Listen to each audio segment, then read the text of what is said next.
I ride. Got the top let down, leaning to the right with the bass up loud. I slide, glide, choking on that lead. 2 miles per hour, so everybody Snitch. Ride. Got the top let down, leaning to the right with the bass up loud. I slide, glide, choking on that lead. 2 miles per hour, so everybody Snitch.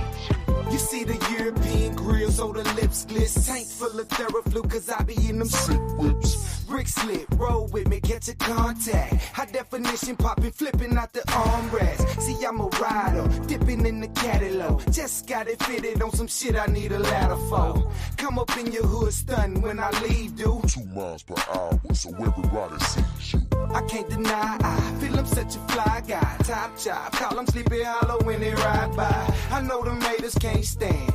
I ain't got a blemish on my Jolly Rancher candy. Ride on, ride. Top let down. We been through the crowd with the bass up loud. Just slide, glide. On the slab when I creep. Take a bath or you put your ass on them seats. Ride. Got the top let down. Leaning to the right with the bass up loud. I slide, glide. Choking on that lead. 2 miles per hour, so everybody Snitch. Ride.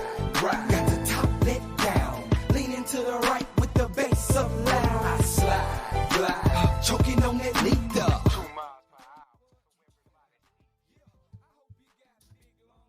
What's happening with it? Yeah, y'all know what it is. You tuned in to another episode of Everything Boxing. There you go, talking that boxing again. Yeah. Make sure when y'all come in the building, make sure y'all smash on the like button, jump in the comments, let me know you in the building.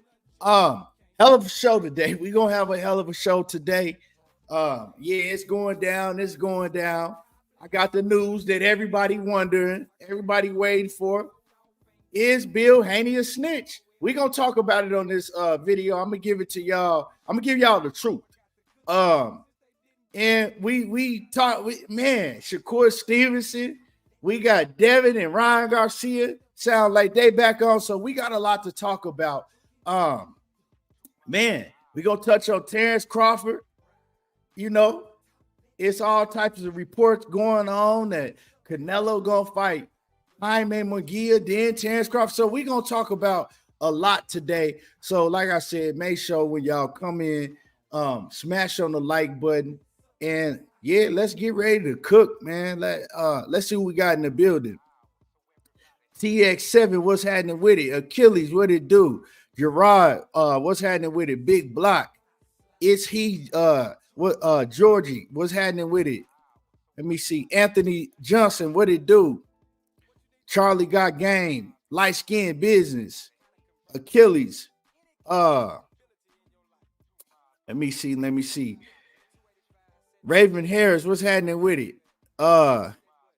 Detail the truth. What it do? So yeah, like I said, make sure y'all smash the like button, and we're gonna get to it, man. We're gonna get to it. Hold on. Let me shoot Money Brown the link. Hold on. Let me see. Give me a second, y'all. Like I said, as you come in the building, make sure you smash the like button. And the haters in the background, you know, salute to y'all too. Let me see.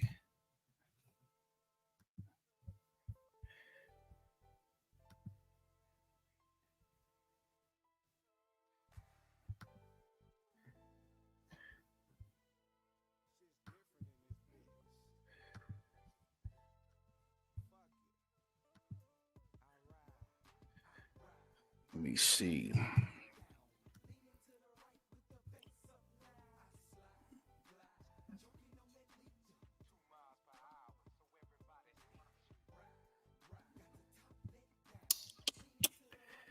Let's see who else we got in the building.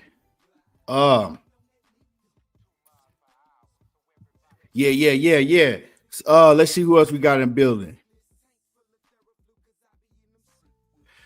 Yeah. Oh, yeah. I'm definitely gonna go over it. Boxing Latino, William Cooper. Battle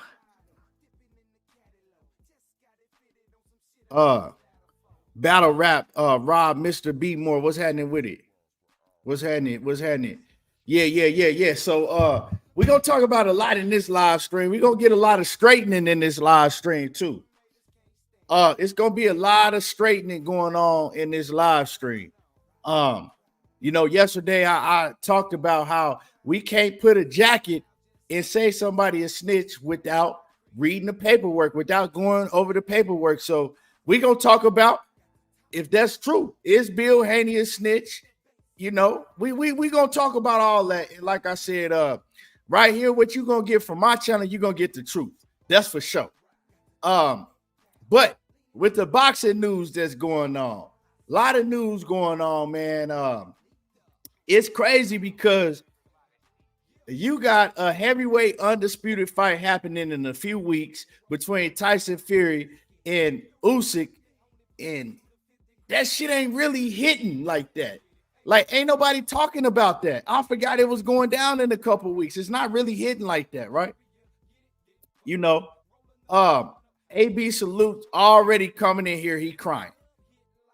He crying, think somebody about to expose. He crying because he's afraid that I'm going to expose his hero. Like, ain't nobody even start talking about it yet. You know what I'm saying? But he already in my comments crying. Hey, I mean, show what you is without saying it.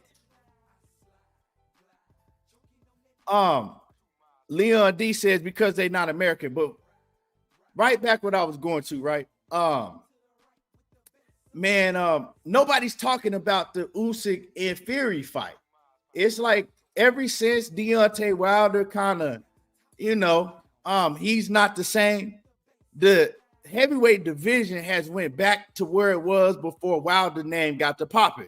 And that's like, it's irrelevant now. It seems like don't nobody talk about the heavyweight division now that they're not talking about Wilder. And it's crazy because a lot of us, including myself, was saying this at one point. Wilder is the one that got the heavyweight division popping. Without Wilder, nobody give a damn about the heavyweight division. Wilder is the one that got the heavyweight division popping. Hey, Money, what's happening with it? What's going down, bro? Everything sound good on my end? Yeah, you good. You already got a crybaby. You already got crybabies. Nah, you ain't good on your end. Hold on, damn, man. Leon say the heavyweight division been trashed since Lennox Lewis. The heavyweight division. Wilder had the heavyweight division popping. You can't sit up here and tell me that Wilder didn't have shit popping in the heavyweight division. Wilder wasn't selling out arenas. Wilder wasn't the talk of YouTube. Wilder had the heavyweight division popping. So we ain't gonna say that the heavyweight division has been trashed since Lennox Lewis because you was paying attention and you wanted to know everything that was going on when Wilder was popping. You know what I'm saying? And Wilder is the one that made Tyson Fury's name pop. Even though Tyson Fury, he proved that he was the better of the two, Wilder was what people wanted to see. Tyson Fury didn't move the needle. Wilder brought him along for the ride. You know what I'm saying? Before Tyson Fury got that fight with Wilder, all the UK was shitting on Fury. They was rolling with AJ. They was shitting on Tyson Fury, saying Fury was boring. He put people to sleep. They didn't like to see Fury fight. That's why Fury had to change his fighting style. Snoopy says, no, AJ got the heavyweight popping. No, Wilder got the heavyweight popping. AJ can't sell out no goddamn arena in the US. You know what I'm saying? That's why they had AJ. That's why they have all his fights over there in the UK because he can't sell out in the US. And I rock with AJ. Don't get me wrong.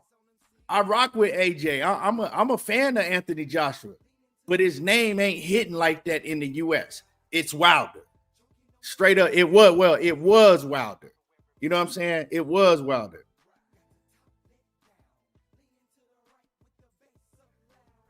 Donald Buffett, quit You know what I'm saying? Like, y'all niggas is coming in here crying in the comments already. You know what I'm saying? I said I was going, you know what I'm saying, put out there because people calling Bill Haney a snitch, and I'm going to put out the paperwork. And now, right now, you scared ass niggas is already in the comments crying, right? Because you're afraid. You scared to death.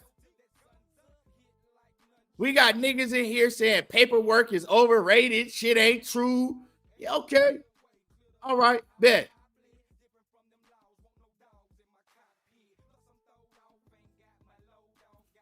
This nigga said paperwork is not true. Wow. Wow. You niggas will do anything for your favorite fighter, and it like this shit is like, this is getting out of control. Like, what? This shit getting out of control. You know what I'm saying? You niggas will do anything because you so afraid. Now all of a sudden, the paperwork ain't true. Okay, bet. All right. Okay. I'm gonna leave it at that. But like I said, we're gonna talk about it in this live stream for sure. We're gonna go over it in this live stream for sure. But anyway, you know, just wait till I get to that topic, and then we're gonna go, we're gonna go, you know, we're gonna dig into it. Now, as far as what I was just saying, yeah, Wilder had the heavyweight division popping. You know what I'm saying? Wilder had it popping. Now we looking for somebody else, you know, to come and save the heavyweight division. Because, like I said, Fury and Usyk, even though it's undisputed, we ain't had undisputed since Lennox Lewis, and that's over 20-some years ago. Even though it's undisputed, people not talking about it. People not that interested in that fight. And I'm gonna keep it a buck with you. Because of how long it took and everything, I'm not really too interested in that fight. I'm gonna watch it. You feel me? I'm gonna watch the fight.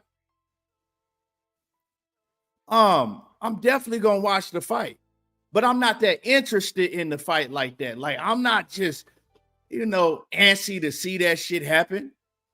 I'm really not, man. Maybe it's because I'm an American and they just not like, the news for them just don't hit. Like, maybe in the UK, people excited about that. I don't know. Maybe in the UK. But moving along, man. I see a lot of Keith Thurman fans popped up out of nowhere. A lot of Keith Thurman fans popped up out of nowhere. And when I did a video about the Keith Thurman and Tszyu fight, you know, I gave my opinion. And my opinion is that Keith Thurman is going to get stopped because he's been out of the ring too long. But a lot of y'all had a problem with me giving my opinion on me thinking that Keith Thurman is going to get stopped. Now, I got a lot of respect for Keith Thurman as a fighter inside the ring. I think Keith Thurman is a hell of a fighter, was a hell of a fighter in his prime, right?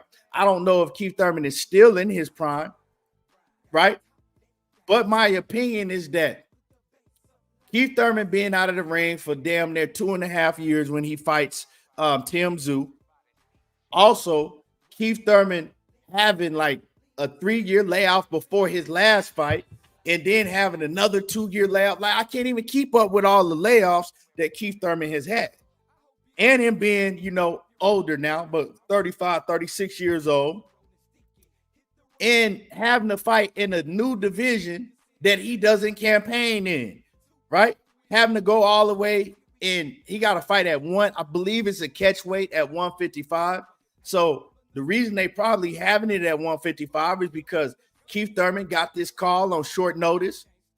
He accepted it finally, because we've been talking about him turning down fight after fight after fight. So he finally accepted it because, you know, it was probably, they gave it to Keith like, hey, this is the fight we got for you. You either gonna fight Tszyu, or you might be sitting on the shelf for another year and a half, 2 years. And Keith, he went and took the fight, right? He went and took the fight. And now, right, they called him on short notice, so he probably hella out of shape. He probably out of shape. He probably can't make 154, so they had it at a catch weight. The belt ain't on the line because the WBO, they don't want to sanction it. WBO don't want to sanction it, because they know that Keith Thurman, like, what has he done to get a title shot at 154? So I don't blame the WBA for not sanctioning it, but it also seems like that PBC, they kind of threw some shit together real fast. Now we know that PBC kind of threw this card together out of nowhere because, I mean, look at the situation with Rolly and Ryan. Rolly and Ryan was in talks, right? Rolly thought he was fighting Ryan and Ryan thought he was fighting Rolly. So we know that they put some shit together real fast because they needed an event. Now, the initial news that I thought was supposed to happen with PBC is that Jaron Ennis, he was supposed to be on the first fight card. I don't know what happened with the Jaron Ennis, but he was supposed to be on the first fight card. Now, when Jaron Ennis is fighting next, I don't know. That's a surprise to me that he's not on this card at all. But we know that Jaron Ennis probably going to have to headline his own card. And so the next PBC card probably will have Jaron Ennis fighting. Who knows? Ennis is another fighter that can't get nobody to fight him, really. Maybe Mario Barrios, that's been rumored. Mario Barrios and Jaron Ennis. So PBC probably going to try to make that a main event on a whole separate card. But, putting Keith Thurman with Tszyu, that's a bad look, man. Tszyu, man, he got all the momentum on this side. He getting better and better. And, yeah, I don't see Keith Thurman beating him off no 2-year layoff and all the other layoffs that he's had. I just don't see it happening. You know what I'm saying?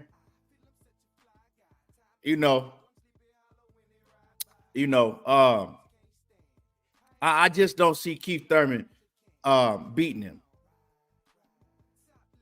Detail 36, bruh. Before you get in my comments crying, bruh, if you don't want to hear me talk about it, if you don't want to hear me pull this paperwork out and let y'all know what it really say, you ain't got to come in here, bruh. So don't come up in here crying and shit because you think somebody about to say something about your favorite fighter and his pops. You know what I'm saying? Y'all men need to learn how to be men now. All this crying and, oh man, why are we doing it? Ain't nobody tell you, bro, you didn't have to come over here. And that go for the rest of y'all. You know what I'm saying? I'm not forcing y'all to hear this shit. I'm not forcing y'all to hear what I'm about to talk about in a little bit. Like, you know what I'm saying? Y'all crying and I ain't even got in the paper. It's crazy because y'all are already crying and I haven't even got in the paperwork yet. I ain't even said nothing about it yet. The title says Bill Haney accused of being a snitch. Paperwork revealed. I ain't tell you what the paperwork said. And I haven't called Bill no snitch yet. I ain't said nothing about it, but you scary ass niggas is already in the comments crying. We didn't have niggas coming here saying that the paperwork ain't true. We didn't have y'all crying. Oh man, this don't have nothing to do with boxing. What y'all doing, man? Chill out, bro. Don't tell me how to run my channel. Don't tell me what to talk about on my channel. Straight up and down. Niggas crying already. Why ain't said a word? I ain't even said nothing. They already crying, dog. Yeah, money. Man, what you think about that Keith Thurman? And real quick before we get into the rest of the things that's going on now, what you think about the Keith Thurman and Tim Tszyu? You got First off, man fan on? nah, that's my computer, bro. That's the computer still fucking up. You got headphones on? Something wasting this motherfucker, bro. Huh? Damn. Nah, something wasting. I think the soda wasting this motherfucker. I think it been You should tripping. maybe if you hook it up to your ear pods or something, your earbuds. Yeah, that buzzing, man, because I went back and I watched the replay of a show that we did, and money shit was buzzing. I was like, man, you can't. I was like, damn, that made my audio sound bad as hell. Yeah, A1 told me, boy, turn that motherfucking airplane off. Yeah, bro. I was like, man, nigga, I went back and seen. I was like, God damn, my audio sound bad.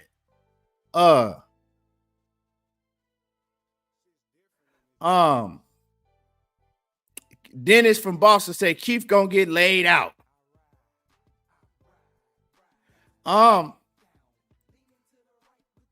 Man, I think so. So let me hear from y'all, right? Do y'all who got Keith Thurman winning the fight? Press a 1 if you got Keith Thurman. Press a 2 if you got Tim Tszyu.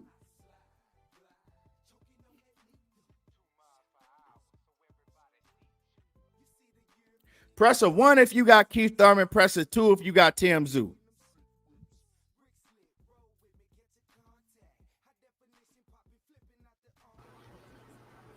Still tripping, Key? Let me see if I turn it right.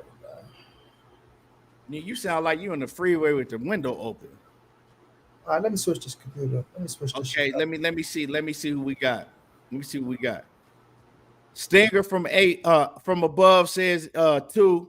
Jay Hizzy 2.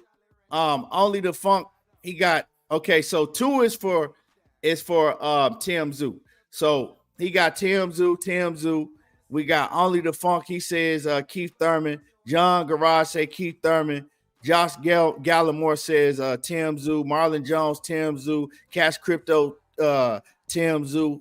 Al Booger, Tim Tszyu. Frequent Flyer, he got Tim Tszyu. Cruz Stewart, Tim Tszyu. AB, Salute, he got Tim Tszyu. Sweaty KFC got Keith Thurman. PLG, he got Keith Thurman. Anybody, let me see. Gerard say he got Keith Thurman. Jerry, he got Tim Tszyu. League to League says he got Keith Thurman. Who else?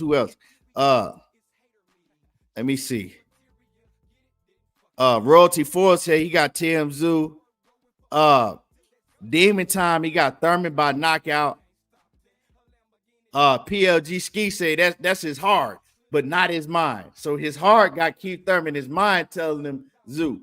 Mr. Davis got Tim Tszyu. So I'm surprised, man. A lot of y'all is picking Keith Thurman to win this fight. More people picking Tim Tszyu, but it's damn near shit. 60-40, I guess. Maybe. Yeah, like damn. Tim Tszyu, Snoopy say Tim Tszyu by 8. I think Tim Tszyu gonna stop him, man, for real, because Tim Tszyu is one thing about Tim Tszyu is he is a pressure fighter. He's relentless. He's not gonna let up off Keith Thurman. If he hurts Keith Thurman to the body, when we've seen Keith Thurman hurt to the body in damn near every fight that he's had. If you get hurt to the body with Tim Tszyu, he's not gonna let you run from him and just let up off of you. Like I said, man, if Keith Thurman was active and didn't have all these layoffs, I probably would pick Keith Thurman to beat Tim Tszyu. I'm gonna keep it a buck with y'all. John Kramer, what's happening with it with the 2 kilos on his neck? I probably would pick Keith Thurman to beat Tim Tszyu if he didn't have all these layoffs. But man, with all these layoffs, I can't pick Keith Thurman to beat Tim Tszyu. I can't. You know what I'm saying? Tim Tszyu ain't no motherfucking Rudy Poot. Real talk. Tim Tszyu ain't no pushover. Tim Tszyu can fight. I didn't want to see Terrence Crawford fight Tim Tszyu because it's like I believe that Jaron Ennis is a much better fight. And if you're saying that you want the biggest fights in boxing, that's what you're looking for to make the biggest fights. I believe that Jaron Boots Ennis is a bigger than Tszyu in America. So that was my standpoint with the Terrence Crawford fight. Now, do I think it was going to be an easy fight fighting Tszyu for Crawford? Nah. I think that Tszyu, he was going to give Crawford a lot of problems. I don't know. I never really even thought about who I had winning that fight. But, because I more so was like, shit, fight Jaron Ennis. It's a bigger fight. And you could become undisputed at 147 twice. When if you fight Tszyu, you only going to just be a champion at 154. It ain't no way you're going to be undisputed at 154 now because they splitting up all the belts. And you know what I'm saying? Unless you was going to fight, like, they finna strip Jermell Charlo of another title.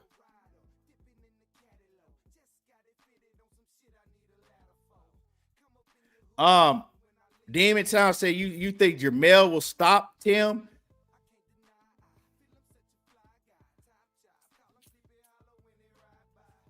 I don't know. I don't think so.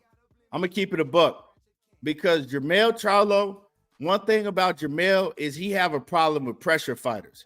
Like if you go to Brian Castano, the first fight gave him a lot of problems. Brian Castano gave him problems in the second fight also, but Jermell had fought him before, so he was ready for Brian Castano, right? I mean, I don't know. It could, like Tszyu versus Jermell Charlo. I do got Jermell beating Tszyu, but it's kind of like maybe like a 55-45 type fight in favor of Jermell Charlo. 55-45 in favor of Jermell Charlo if they fought. But I right now I think Brian Castano and his prime is kind of like on the same level as Tszyu. I think they're on the same level. They're not gonna be an easy fight for nobody. Terrence Crawford, Jermell Charlo, none of them.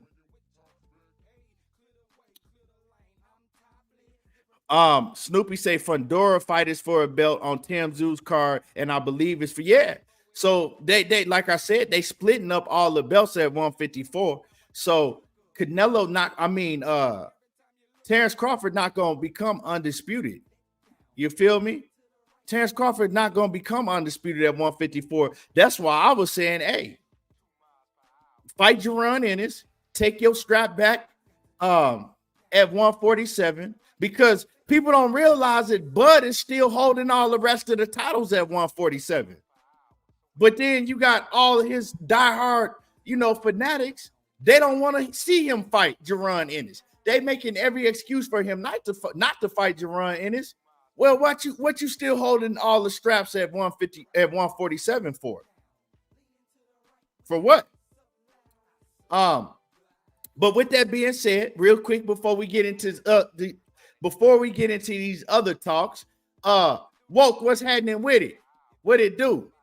Before we get into, the Bill Haney situation and Devin and Ryan and Shakur and all of that, let me touch on Terrence Crawford real quick, right? Because you got a lot of news coming out, a lot of rumors coming out that Canelo, he's planning to fight Jaime Munguia and then Jaime Munguia in May and then Terrence Crawford in September. My thing is that I believe Canelo had a 3-fight deal with the PBC. So he already had one fight with the PBC, right? Did he? Did Canelo fight with he had the Jermell Charlo fight with the PBC, right? Then he'll have another fight in May with the PBC, and then he'll have one more fight with the PBC in September. My thing is that do I think that Al Haymon is going to put together a fight between Canelo Alvarez and Terrence Crawford with Errol Spence waiting there and wanting his rematch? Hell no. Like, y'all got to stop believing everything that these channels come out because a lot of these channels, they got agendas. They trying to push certain narratives and lies and shit. So, like I said, Al Heyman is not going to, betray Errol Spence like that and just have Errol Spence sitting on the sideline if he wants his rematch against Terrence Crawford. If Bud wants to fight Canelo Alvarez on the PBC platform, Bud is going to have to fight Errol Spence if that's what Errol Spence is still wanting. We know that EJ is back in the gym training.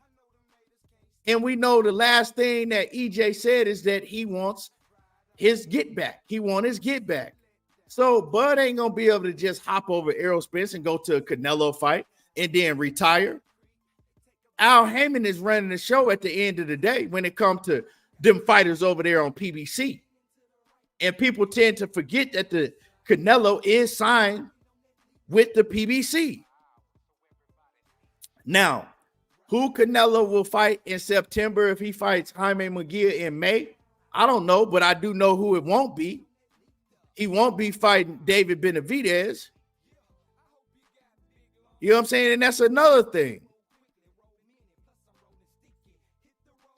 If Canelo will only have one more fight on his contract and Terrence Crawford is still not even signed with the PBC, you think that Al Heyman is going to give Terrence Crawford a fight with Canelo over Errol Spence and David Benavidez? Both of his fighters, Errol Spence and David Benavidez, and give that fight to Terrence Crawford, somebody that refuses to sign a deal with them? Come on, man. It's not, shit don't work like that. Stinger from above says, Blue keep acting like Bud can just avoid the man. That's their agenda. That's what, you know what I'm saying?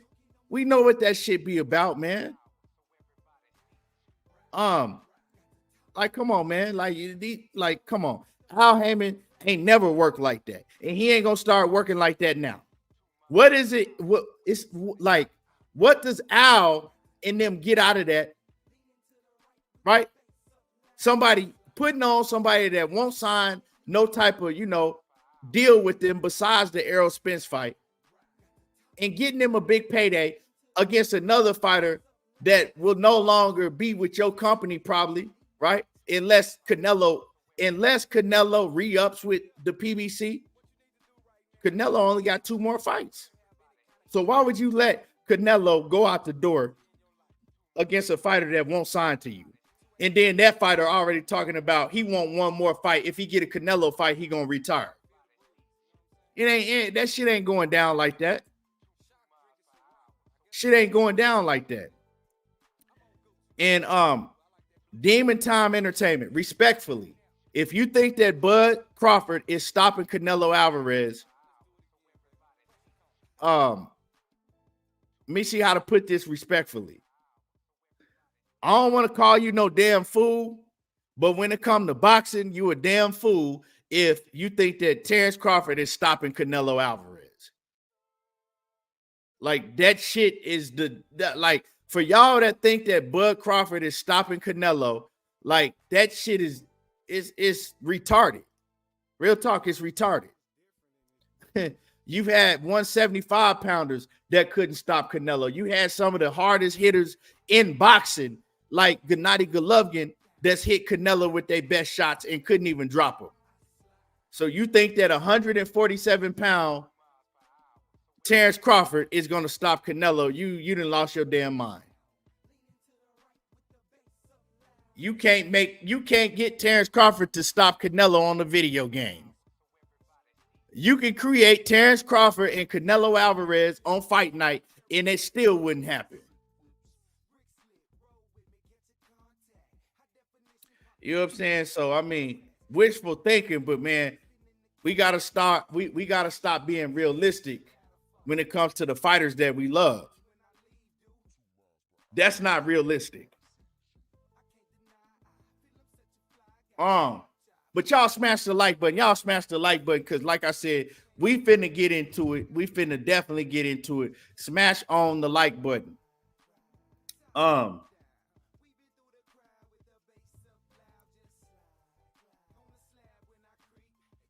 So it's too many rumors, too much made up false shit that's going on in boxing right now. It's a whole lot of made up shit going on. But speaking of things that's going on, right? Soap opera shit. A whole lot of things going on in boxing. Now, matter of fact, I'll wait to talk about, I'll talk about Bill Haney, his situation that y'all want to know about, right? I'll disclose that information when I get to talking about Ryan Garcia and Devin Haney. But first, I want to talk about Shakur Stevenson. And, he came out and he's told the world that he's retiring from boxing. Basically, F boxing. Like, F this weak-ass boxing shit. I'm retiring. I'm going to stay in the gym and I'm going to continue to help out, the young bulls around me. But I'm retiring, right? So everybody's in the uproar. You got, I go on X. You got a whole thread of motherfuckers saying that Shakur needs to move up to 140 and fight Subriel Matisse. So Shakur Stevenson, somebody that just came to 135, now, in order to prove himself, he needs to move to 140 and fight Subriel Matisse. When you got the guys at 140, they won't even fight him. But y'all need Shakur to go to 140 and fight Subriel. Y'all, man, some of y'all are just retarded. You know what I'm saying? Some of y'all just retarded as hell. It's crazy. You got the same cats that don't want to see their favorite fighter fight Subriel Matisse, but y'all talking about that Shakur need to move up and fight him. It's crazy as hell, but my thoughts on Shakur saying that he's retiring. Look, man, anybody with common sense know what it is. It's just Shakur's tired of being ducked. Everybody ducking him. Emmanuel Navarrete, which is a top-ranked fighter, instead of fighting Shakur for the WBO, the vacant WBO strap that, Devin Haney relinquished when he moved up, he had a chance to fight Shakur, right? Both top-ranked fighters. Emmanuel Navarrete, he ducked Shakur again, just like I told you, hard-headed ass niggas. I told y'all on the live stream I did. I said, y'all running around talking about Shakur gonna fight Navarrete next. I said, why would y'all think that when Navarrete ducked him already at 130? Oh, no, I guarantee you. I had niggas coming up here, popping in on camera, telling me they guarantee they already know that Shakur and Navarrete fighting each other. You know what I'm saying? Oh, man, all he gonna do is go fight Navarrete. I said, nah, Navarrete already ducked him. Now, why would y'all, what would make y'all think that Navarrete gonna fight him now? You know what I'm saying? So that was a fight that Shakur was looking at, right? So he could unify. At 140. At 135, he can unify. And then when he fought, if he were able to get a fight with Gervonta Davis, maybe it'll be 3 titles on the line, right? Now, when you're looking at the situation, right? Top Rank is going to do in-house fights. If Shakur just moved up to 135, yeah, he fought Edwin De Los Santos because he was fighting for a vacant title.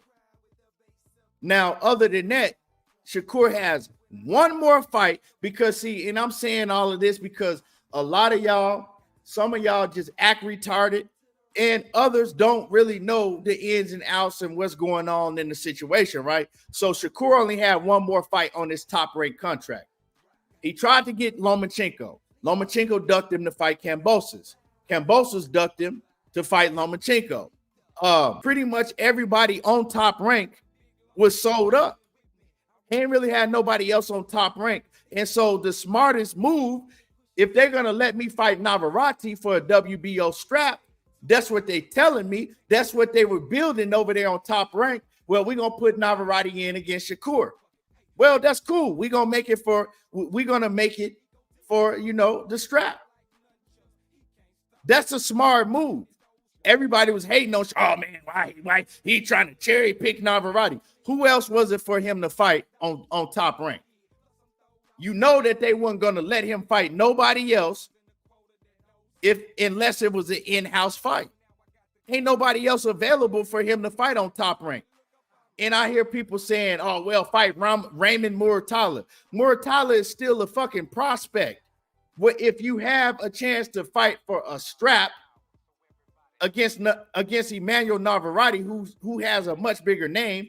Why are y'all talking about some Muratalla? It just makes no sense. So he thought that was the route that Top Rank was going for him.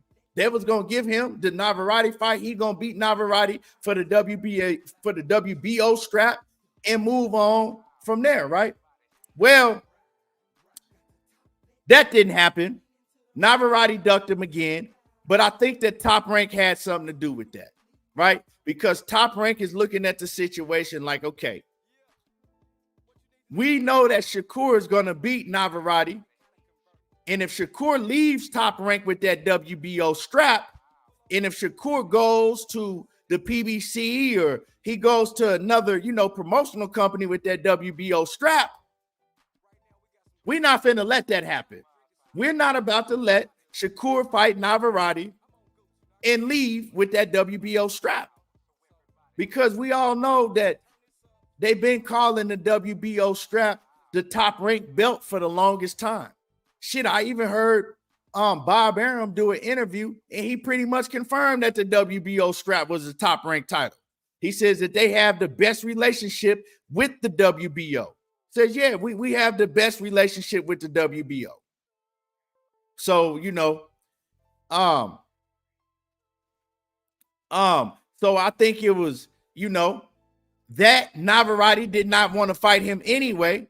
And then Top Rank, they ain't really want to put that fight on knowing that Shakur Stevenson is leaving, right? And now they think they're going to be able to entice Shakur Stevenson to stay with a Navarrete WBO championship fight. That's all they're trying to do. I see the play, but Navarrete's not going to fight Shakur. He's not going to fight Shakur. He didn't want to fight him at 130, and he's not going to want to fight him at 135. It's a bad style matchup for Navarrete. Shakur gonna school him. Shakur gonna beat the dog shit out of Navarrete. But I mean, it is what it is. Diana, salute, queen. Now, as far as the situation, right? As far as the situation with Shakur saying that he's retiring, I think he just frustrated, man. We in a day and age to where these fighters, they use social media to vent. And I believe that's just what he was doing. You know what I'm saying? He frustrated. He's sick of everybody ducking him. He's sick of, being lied to behind the scenes about what fight they're going to give him. And it's kind of like when he looked at the landscape, William Zepeda, that's a Golden Boy fighter. He's fighting Maxie Hughes, right? Gervonta Davis, that's a PBC fighter in that weight division. He fighting somebody else, right? Devin Haney then moved up. Lomachenko fighting George Kambosos. Navarrete, then he hears that a fighter that he think he gonna fight then ducked him. He frustrated. But see, a lot of fans, they don't get where Shakur Stevenson coming from, because a lot of y'all have the mentality of your favorite fighter that they don't want to fight the best. Shakur, he actually want to fight the best. He want to prove that he's the best by fighting the best. But when everybody ducking you, what the hell can you do? You know what I'm saying? What can you do? Now, I know that y'all are going to start with the Edwin De Los Santos rematch shit, right? And I'm cool with that. I would like to see him rematch Edwin De Los Santos. But before you start with that shit, ask yourself, is Bob Arum going to put on an Edwin De Los Santos fight when Shakur Stevenson is in his last fight with Top Rank? Hell no. Bob Arum is going to put on an in-house fight for Shakur Stevenson with his last fight on Top Rank. And with everybody off the table now, it's kind of like, man, everybody is off the table. It's like Shakur looking at it like, man, they gonna make me fight a Rudy Poo. Shakur looking at it like, now I gotta fight an in-house fight. That's what Bob is gonna make happen. Now I'm gonna have to fight a Rudy Poo. I gotta fight a Rudy Poo now.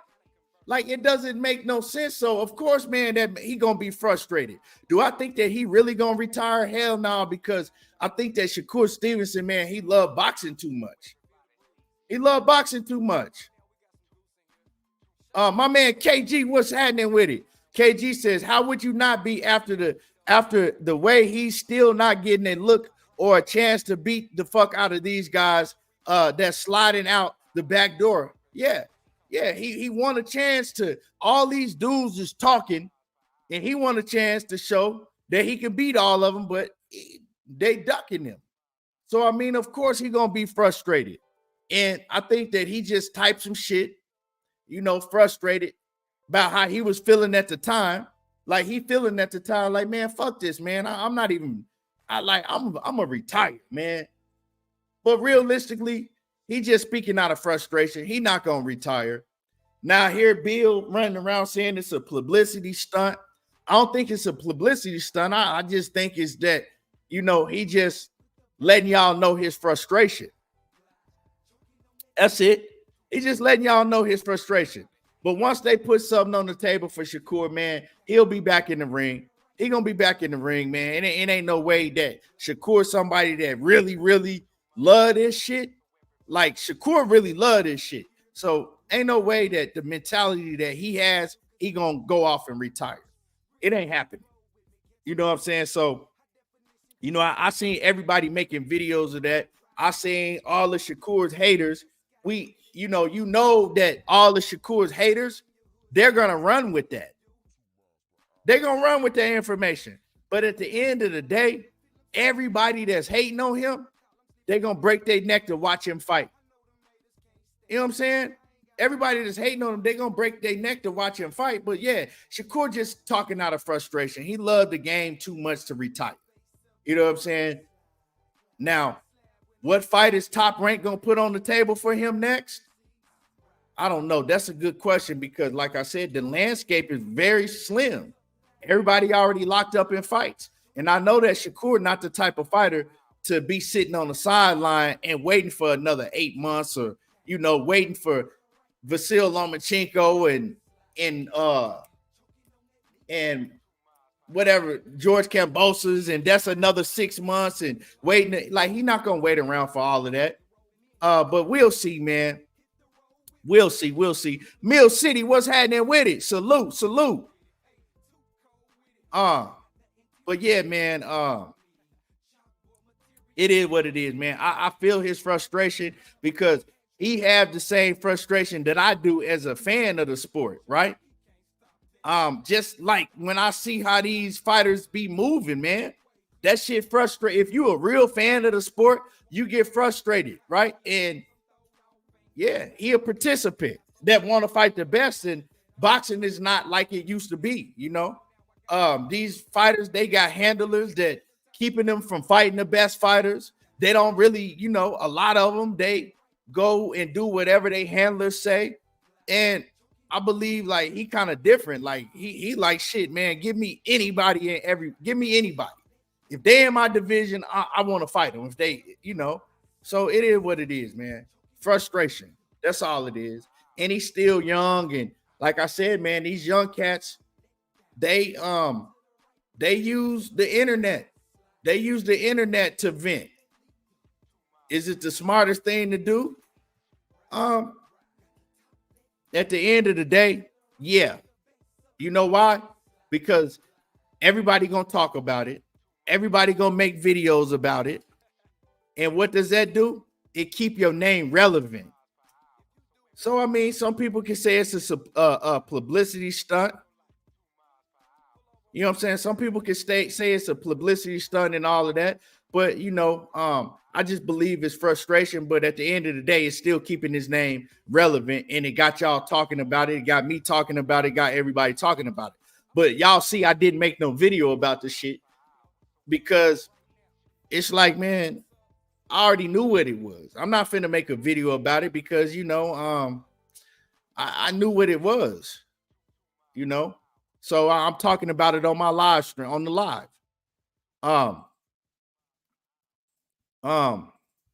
John Wick says Shakur, man. So John Wick, man, the whole live stream you've been hating on Shakur like you always do. But when I got to talking about Devin Haney getting slapped in the mouth, you was crying about the shit, right?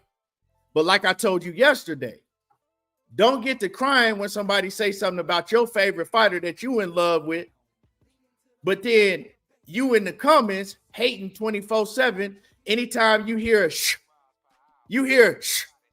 I can't even get that man's whole name out my mouth, and you hating in the comments. So like I said, next time you get to crying about when somebody say something about Bill and Devin Haney, just remember, bro, you in the comments 24/7 hating. Right. So I'm just saying, dog. But yeah, that's all it was, man. He frustrated. Anybody that really know, man, know that Shakur ain't finna really retire. You know. But hey, Teofimo Lopez, when he said he was retiring, of course he came back and he said that, oh, well, I did it for publicity. I did it to, you know, to market myself, you know, to get y'all talking. But I think that Teo, the reason he said he was retiring because he was frustrated with what was going on with, you know, Bob with Top Rank. He was frustrated with what was going on. So he came and said he was retiring, but he also wanted to see, like, okay, let me see if I could get some more big money thrown my way. Let me see if I can get some more big money thrown my way. So yeah, you know, these fighters, man, they get frustrated now. You got to think, man, the era that I came up with, it wasn't no social media, so fighters couldn't jump on social media and express themselves. That's all it is. And Shakur, man, he's still a young man, so he's still growing. But anyway, y'all smash the like button. I know a lot of y'all hating in the background. I know a lot of y'all scared about what you think I'm going to say or what I'm going to say about Bill Haney. I know y'all scared. Y'all niggas is sweating. I already had a bunch of y'all in the comment. Oh, man, the paperwork ain't real. Paperwork's a lie. Man, this ain't got nothing to do with boxing. Man, y'all some... I done had all y'all crying in the comments already, you know, about this paperwork that I read on Bill Haney, right? So smash the like button. Let me see where the likes is at before I get to, you know, talking about the situation. Let me see where the likes is at. Because I'm doing it live. I could have just did a video about the shit. But, you know, I know that it was revealed, you know, on the live stream, right? The allegations with Bill Haney. So I'm gonna reveal what the paperwork say. Money, you just in time. What's happening with it? Tell me I'm good now, nigga. I done reset my whole goddamn computer. For real, bro. Yeah, you good now. What's going down? You good now, man. I mean, you sound like you was running in the guy. You sound like you was on the freeway with the window wide open. I know, man. A1 told me that he hit me up in a thing. He said, "Hey, man, next time you on Keon show, man, turn that goddamn airplane off." I said, "Nigga, what you talking about?" Man, so let me check these likes, man, because I'm about to get into this paperwork with Mr. Bill Haney.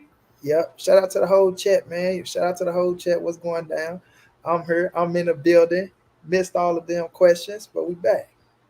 Okay, y'all got to definitely get the likes up. Come on, man. Y'all got to definitely get the likes up. Because we about to cook on this. We went over the whole paper. We went through the whole paperwork. Y'all got to get them likes up for this. Yeah, y'all got to get the and I know who the ones that's in the background that ain't hitting the like button is all the Bill and Devin Haney fanatics, right? So you're going to come to my shit and you're going to try to walk through my door without wiping your feet and taking your motherfucking shoes off. Get the likes up. It's all the scary ones that's in here to, they're scared as hell. They palms are sweating because they are afraid about what I'm going to reveal in this paperwork. You know what I'm saying? So they come over here in the background and shit. They come over here in the background and shit, rubbing their pussies and shit, and they scared for me to reveal this paperwork.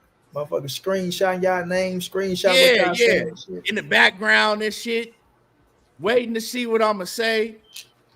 Going, you know what I'm saying? Some of them gonna run it back to their master. Exactly. You know what I'm saying? But yeah, man, we know who they is. But anyway, so yesterday it was a few people in the chat that came through when I was discussing the situation with Bill Haney and with Bill Haney and him, what Bill Haney had to say about Shakur Stevenson's granddad, right? I was talking about that situation, and it was people that came in and they started accusing Bill of being a snitch, right? And I seen it and I didn't say nothing about it for a while, but then I seen more people come in and more people were saying that Bill was a snitch. And I said, well, you can't accuse a man of being a snitch and put that jacket on somebody if you have not seen the paperwork, if you have not read the paperwork. We can't just go around spreading those rumors on a man because those are serious allegations, right? Those are very serious allegations. That ain't cool to do. Y'all got to get the likes up though. Y'all got to get the likes up, right? That's not cool to do unless you see the paperwork. So, couple cats, they said they were going to send me the paperwork. Somebody did send me that paperwork because it is public info. It's public info. They sent me the link. I pulled up the paperwork and I read every single word in the paperwork, right? I read every single line in that paperwork. Me and Money Brown, we went over the paperwork, right? Together, we went over the paperwork because, like I said, these are serious allegations, right? So, and I'm doing this because a lot of niggas don't want to read. A lot of niggas is not gonna read all of that shit, right? They just gonna take somebody else's word and they gonna run with it, right? Right? So I know some people don't know how to, some people won't read, and then a lot of y'all, no disrespect, and I'm not talking about nobody in particular, but I see this on shit on YouTube all the time. People don't know how to read and comprehend what they reading a lot. That's plenty just occasions. Yeah, plenty of occasions. You're right. You know what I'm saying? So with all that being said, right? I read over all the paperwork, read every line in the paperwork, and unfortunately, I can't give y'all what y'all wanted. Bill Haney actually ain't a snitch. Bill Haney didn't tell. He didn't tell on nobody. Now, I'm not going to get into the specifics that deep, but I'll kind of, go around. If you want to go around what happened, Money. Yeah, because I want to get into specifics. I'm going to get into it. I will. Now, Bill was with his people, him and his cousin. They was moving a few things, that was illegal. You know what I mean? They got caught up in the airport and things of that nature, right? They got pulled to the side. Both of them had bags. They told them, right? Y'all can either let us check the bags, because y'all don't have to let us check it. Y'all can, refuse. That's y'all right to refuse the bags. But by us, feeling that you guys are, in the business of something illegal, we have the right to hold you right here, and we can go get a federal warrant to check the bags, right? So going through that, Bill went on ahead and let them search his bag. Like, fuck it, you can search my bag. I ain't got shit. You know what I'm saying? And which allowed them to search the other bag. And the other bag, came out with the situation that had the illegal substance in it and things of that nature, right? And what they was trying to do was, they was trying to use that where we came up on Bill Haney, and he was, he was afraid, he was shaking the things of that nature. That what gave them, the right to check the bags and things of that nature. But at the end of the day, the other man, right? I'm gonna say the cousin who had the bags that had the shit in it, he confessed that it was his. You know what I'm saying? Bill never said anything about it. Bill never said, hey, check his bag. He got X, Y, and Z in there. It don't belong to me. It belong to him. I don't have this. I don't have that. Right? That's just like me and Keon walking in the fucking airport. My bag is loaded. His bag is not loaded. We know what we're doing. Of course, we together, things of that nature. But we also know the risk of what we're doing as well. You know what I'm saying? And if you're a real nigga, right? If I get caught down bad, I'm not gonna sit up in that motherfucker and say, hey, he with me, man. Keon, come on, bro. This ours. We together. No, I'm down bad. They got me. But Bill, he didn't snitch. He didn't tell. Yeah, down in the paperwork, did they say he was a little nervous? They say, you know what I'm saying, handshaking and shit like that. Yeah. But in a situation like that, that's like them walking up on your car saying, oh, we smell marijuana. You know what I'm saying? We smell marijuana and we got the right to search your car. So they use those things to have probable cause to check you. You know what I mean? But going through the paperwork, you never found nothing that said Bill Haney said this, that, and the third. You never seen the cousin come out and say Bill said this, that, and the third. So unfortunately, all you motherfuckers out there that saying Bill Haney is a snitch, Bill is not a snitch, bro. You know what I'm saying? Like I said, this is real street shit. Like outside this boxing shit, we street dudes. And like we don't take this shit personal as y'all think. Y'all think we take this shit personal, but we don't, man. So that's on y'all. But Bill Haney didn't rat on nobody. The cousin got caught, and Bill still did time. And I see a lot of people like Damon Time still. You continue to call that man a snitch. You can't put that jacket on him because I read the paperwork. I read every bit of the paperwork, and nowhere in there did Bill Haney snitch. His cousin was solid. You know what I'm saying? His cousin was a stand-up dude. His cousin took the rap, and all Bill Haney did is he was like, shit, I ain't have no involvement in this. His cousin was like, yeah, I got the bag. The bag was on me. You know what I'm saying? So I'm going to take the rap for it. And Bill was like, shit, hey, I didn't have nothing to do with it. Y'all emptied out my bag. Y'all seen I didn't have nothing in my bag. So he tried to get acquitted because he's saying that they didn't catch him with nothing. I didn't have no involvement in it. Now, they also tried to make it like that they weren't with each other in the airport, right? And when they got Bill had about 4 different identifications and gave him a fake address and everything. And they tried to use that for probable cause to say this is why they searched the bags. But Bill didn't snitch. You know what I'm saying? His cousin took the rap for it right off the rip. His cousin said it was mine. Bill said I ain't had no involvement in it. Bill never pointed the finger and said, that's my cousin's. Right. He never pointed the finger and said, well, that's in his bag. Y'all, right. He did that. He never did none of that shit. And the cousin said that he didn't. The cousin came out his own mouth and said Bill didn't have no involvement in what was going on as well. Exactly. So what y'all got to understand is y'all saying, oh, what Bill said. Listen, if they got you on the side, bro, they're going to get a warrant to search the bags. They're going to search the bags anyway, bro.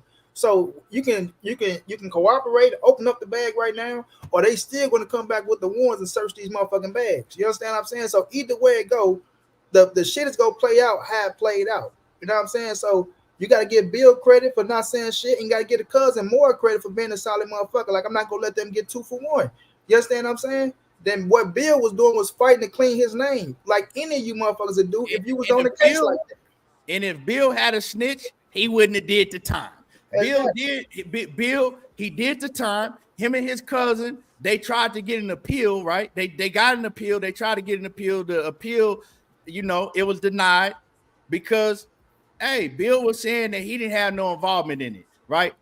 They never saw him and his cousin really together, but they knew they was together after they seen them, in the airport, because at first they tried to stay away from each other and they was like apart. They wasn't speaking to each other, but then they was watching them the whole time. Then they seen them talking to each other briefly.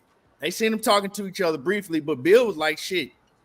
They tried to, stick to we didn't come to like we don't know each other and all of that shit. But they was the contest. And when they grab you in the airport, it ain't no oh man, we gonna just keep on walking and leaving. Nah, when they got you, Right. it ain't nowhere you gonna go. Exactly. And y'all It's talking nowhere about you gonna go. So you have no other choice but to comply with them.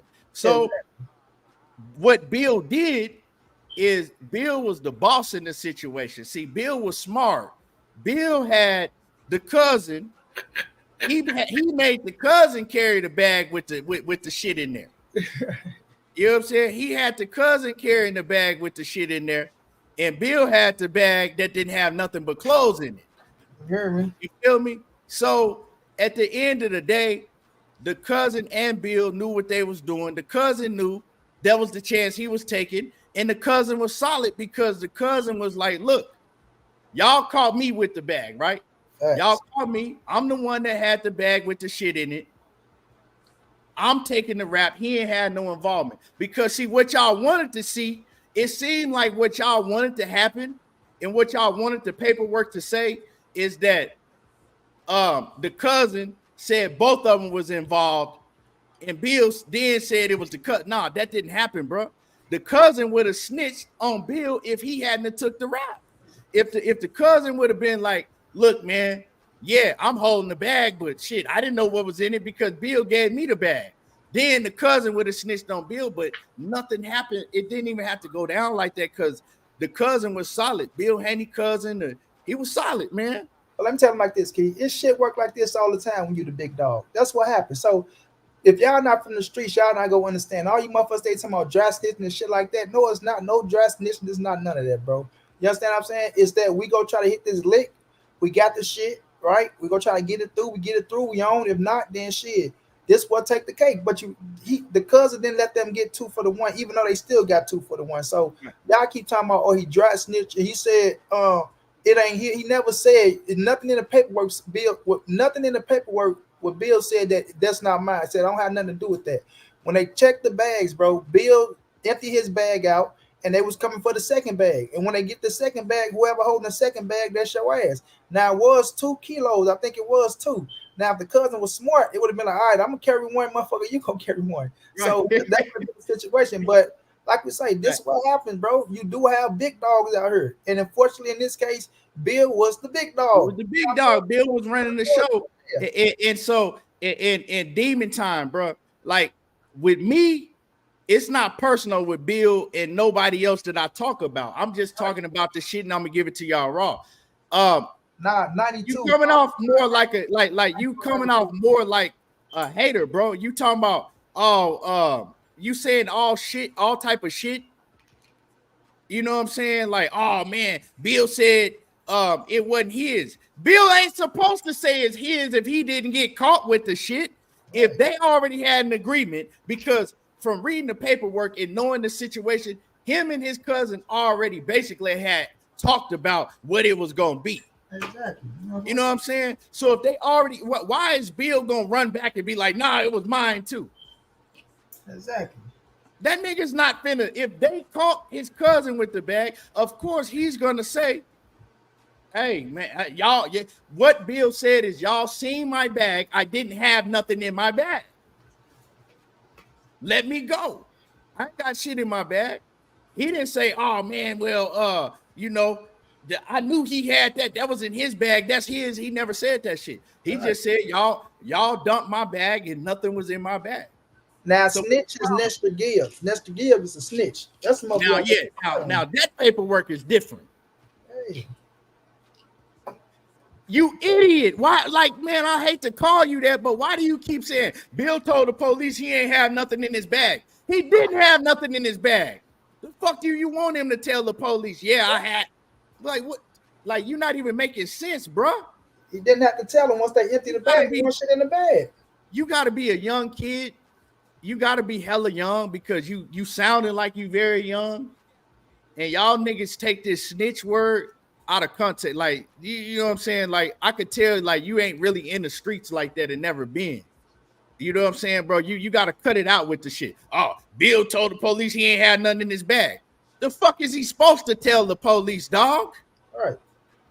If if they got the bag and they dumped the bag and Bill didn't have nothing but shoes and clothes in his bag, is he supposed to say, well, I did have the bricks in my bag, but I gave it to my cousin. Now my cousin got it, but I had it before. Like, Yeah, nigga, that nigga don't know better, kid. That nigga tomorrow ask for a lawyer. I'm done with that nigga. You sounding kind of, Yeah, I'm done with that nigga. That you nigga sounding kind of off, bro. Yeah, So that nigga troll. like, and then for all you niggas that came in here, hopped in my comments because you were scared, thought I was going to expose Bill Haney and say he was a snitch and everything. Right. Like I said, man, you on the channel that keep it a buck. All these rest of these niggas that like to that do content, they like to, you know, do weirdo shit just because they don't like a fighter or a person. This shit ain't personal to me.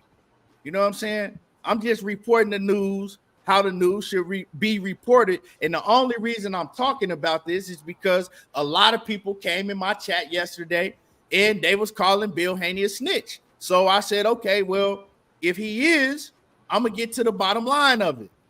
So if I can, now we could have this motherfucker made up all type of shit. Right. I read the comments in the chat. Right now that everybody was saying the shit, it's my duty to read the paperwork and to give y'all, you know, the truth about it. Facts. Right? Because if I had just left the shit alone, then everybody would have been running around. Oh, yeah, he a snitch. He's a snitch. Like, well, I don't rock like that. Where I come from, where we come from, we don't rock like that. So you don't put that jacket on somebody if you can't prove it with the paperwork, and the paperwork actually improved that Bill, in that paperwork, that Bill didn't tell on nobody. Exactly. That's the paperwork y'all alluding to. So Bill didn't tell on nobody, and that's the only case that we know of that Bill Haney had. Right? Now, and money, I fucks with y'all. He did his time. Key, Bill. Yeah. Okay, so they called me a snitch. Okay, now when we look at the paperwork, now if you can read, now if you go through the paperwork thoroughly, you will see that I, Mr. William Haney, Bill, if you read it, I never snitched on no one. I actually did time, and not only that, I actually did time for my cousin to get time for him knocked off. So what are we saying? You know what I mean? I'm from the motherfucking Bay, baby. Now I gotta give Bill his credit, man. Gotta give him his business. Demon time. I'm gonna tell you one more time, respectfully, bro. Don't write that in my chat no more. Don't write in my chat that Bill Haney is a snitch no more, because I don't rock like that, dog. Mm-hmm. We don't play those type of games, bro. So you know what I'm saying? Whatever you got to say about Bill Haney, say, but don't come in here with no. That's serious. We don't play with those type of shit. There you go, bro. There you go. You know what I'm saying? Don't write that no more in my chat. Now you want to call him a liar for the bullshit in this boxing game? Go ahead. But a snitch, a rapist, whatever, all that other weird shit that you try to put on the man that'll get you fucked up out here, or that'll get him fucked up out here. Nah, we ain't doing that shit. Bill solid for us the streets. So, and think about this: if Bill snitched on somebody, bro, with his name being as big as it is right now, all the fucking notoriety he getting, all the money he getting, bro, him talking all the shit that he be talking the way he talking, somebody would have been came out and said, like, somebody with some proof would have been came out and said that Bill Haney was a snitch. You want to have all, like, they want to be fucking with him the way they fuck with him out there, bro. So in entirely for us the street shit, Bill Haney is solid. So you can't try to knock his jacket or knock his card, family. The man went, did his time, didn't snitch on no motherfucker, fought his case like every motherfucker would fight their case. And if we switch the position and put your little ass Demon Time in that position, you probably fold the snitch on the motherfucker. Why you keep trying to say somebody's a snitch, bro? So get man his credit and it's just due, man. And the thing is, Bill could have snitched, because all he had to say is, you know what? I didn't have no involvement in it. And my cousin, you know what I'm saying? That's all that shit was his. All right. All of it was his. He never said that shit. He was just like, hey, what y'all fucking with me for? Y'all dumped out my bag and I ain't had nothing in my bag. His cousin took the rap, said it was his. His cousin said that Bill didn't have no involvement in it. Exactly. Right? How the fuck you gonna snitch if your cousin already said, look, it's mine. Bill don't have no involvement in it. Bill didn't even have to snitch. He didn't have to snitch. You know what I'm saying? He His should have cousin, highlighted them solid, points. man. They held together. They held together solid, and they both went on an appeal to get the case thrown out because of because they saying it wasn't no probable cause. Wasn't no probable cause. You know what I'm saying? Get that yard breezy. Get his bitch ass up out my chat. Somebody get his bitch ass up out my chat. But yeah, so see, a lot of y'all behind these, keyboards and screens, a lot of y'all ain't never been in those streets, ain't never did no street shit, and a lot of y'all is kids. You know what I'm saying? A lot of y'all kids. You feel me? A lot of y'all just fucking kids, and you running around using the snitch word out of context. You use it too much, right? And a lot of y'all motherfuckers will fold like a lawn chair the first time the motherfucking authorities come and talk to your bitch ass. Straight up. You know what I'm saying? A lot of y'all will fold. A lot of y'all will fold before the police get the cuffs on your bitch ass. Straight up. And I know that. And I know that just by hearing y'all talk. You feel me? Boys, I never did no street shit before. But yeah, you not, real niggas, real ones know. I'm not even gonna say real niggas, but real ones know that you don't put that jacket on nobody.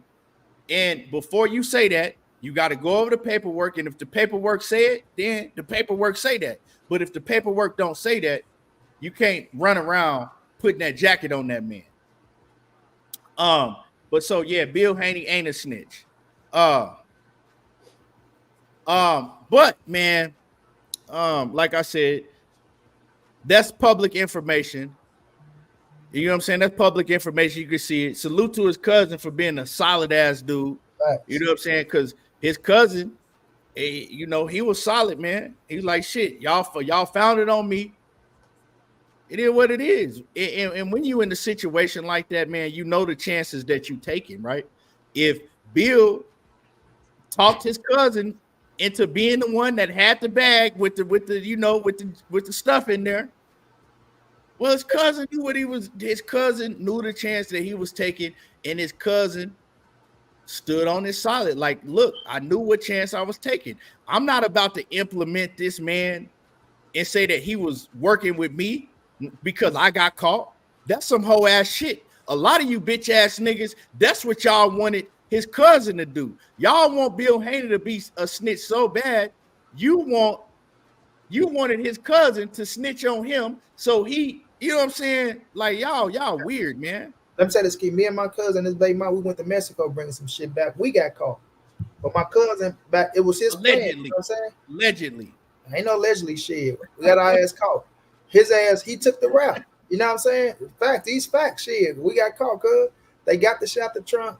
All the shit we had. That nigga took the route for everything. Because, I was 14 at the time. He had his baby mama. She was pregnant at the time. We went out there. But by him, you know what I'm saying, being a mastermind, that nigga, and he got locked up in Texas before, but he went on ahead and took the route for everything, bro, and they let us go. So it's like you have solid motherfuckers like that out here, fam. So that's why I say they ain't never really been through shit, fam. Never been through shit. And we ain't say shit. You know what I'm saying? We're like, what the fuck you talking about? Like, we playing stupid, but they'll get to the bottom of certain shit. But at the end of the day, man, his cousin took the route, and that's just what it is, fam. That's just what it is.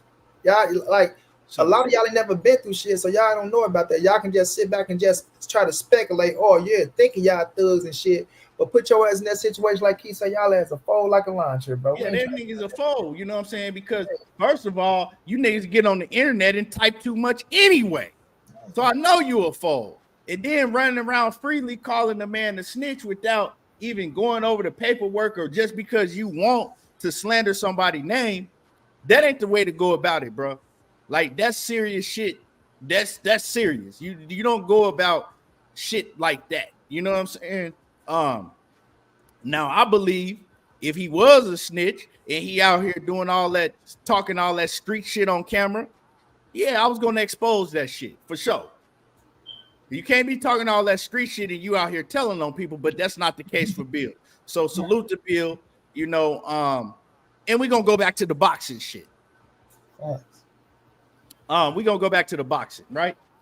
Yes, sir. And salute, man. Hold on, my man. And Calvin Elliott in the Cash App, man, I appreciate you. Salute. And y'all make sure that you smash the like button, get the likes up.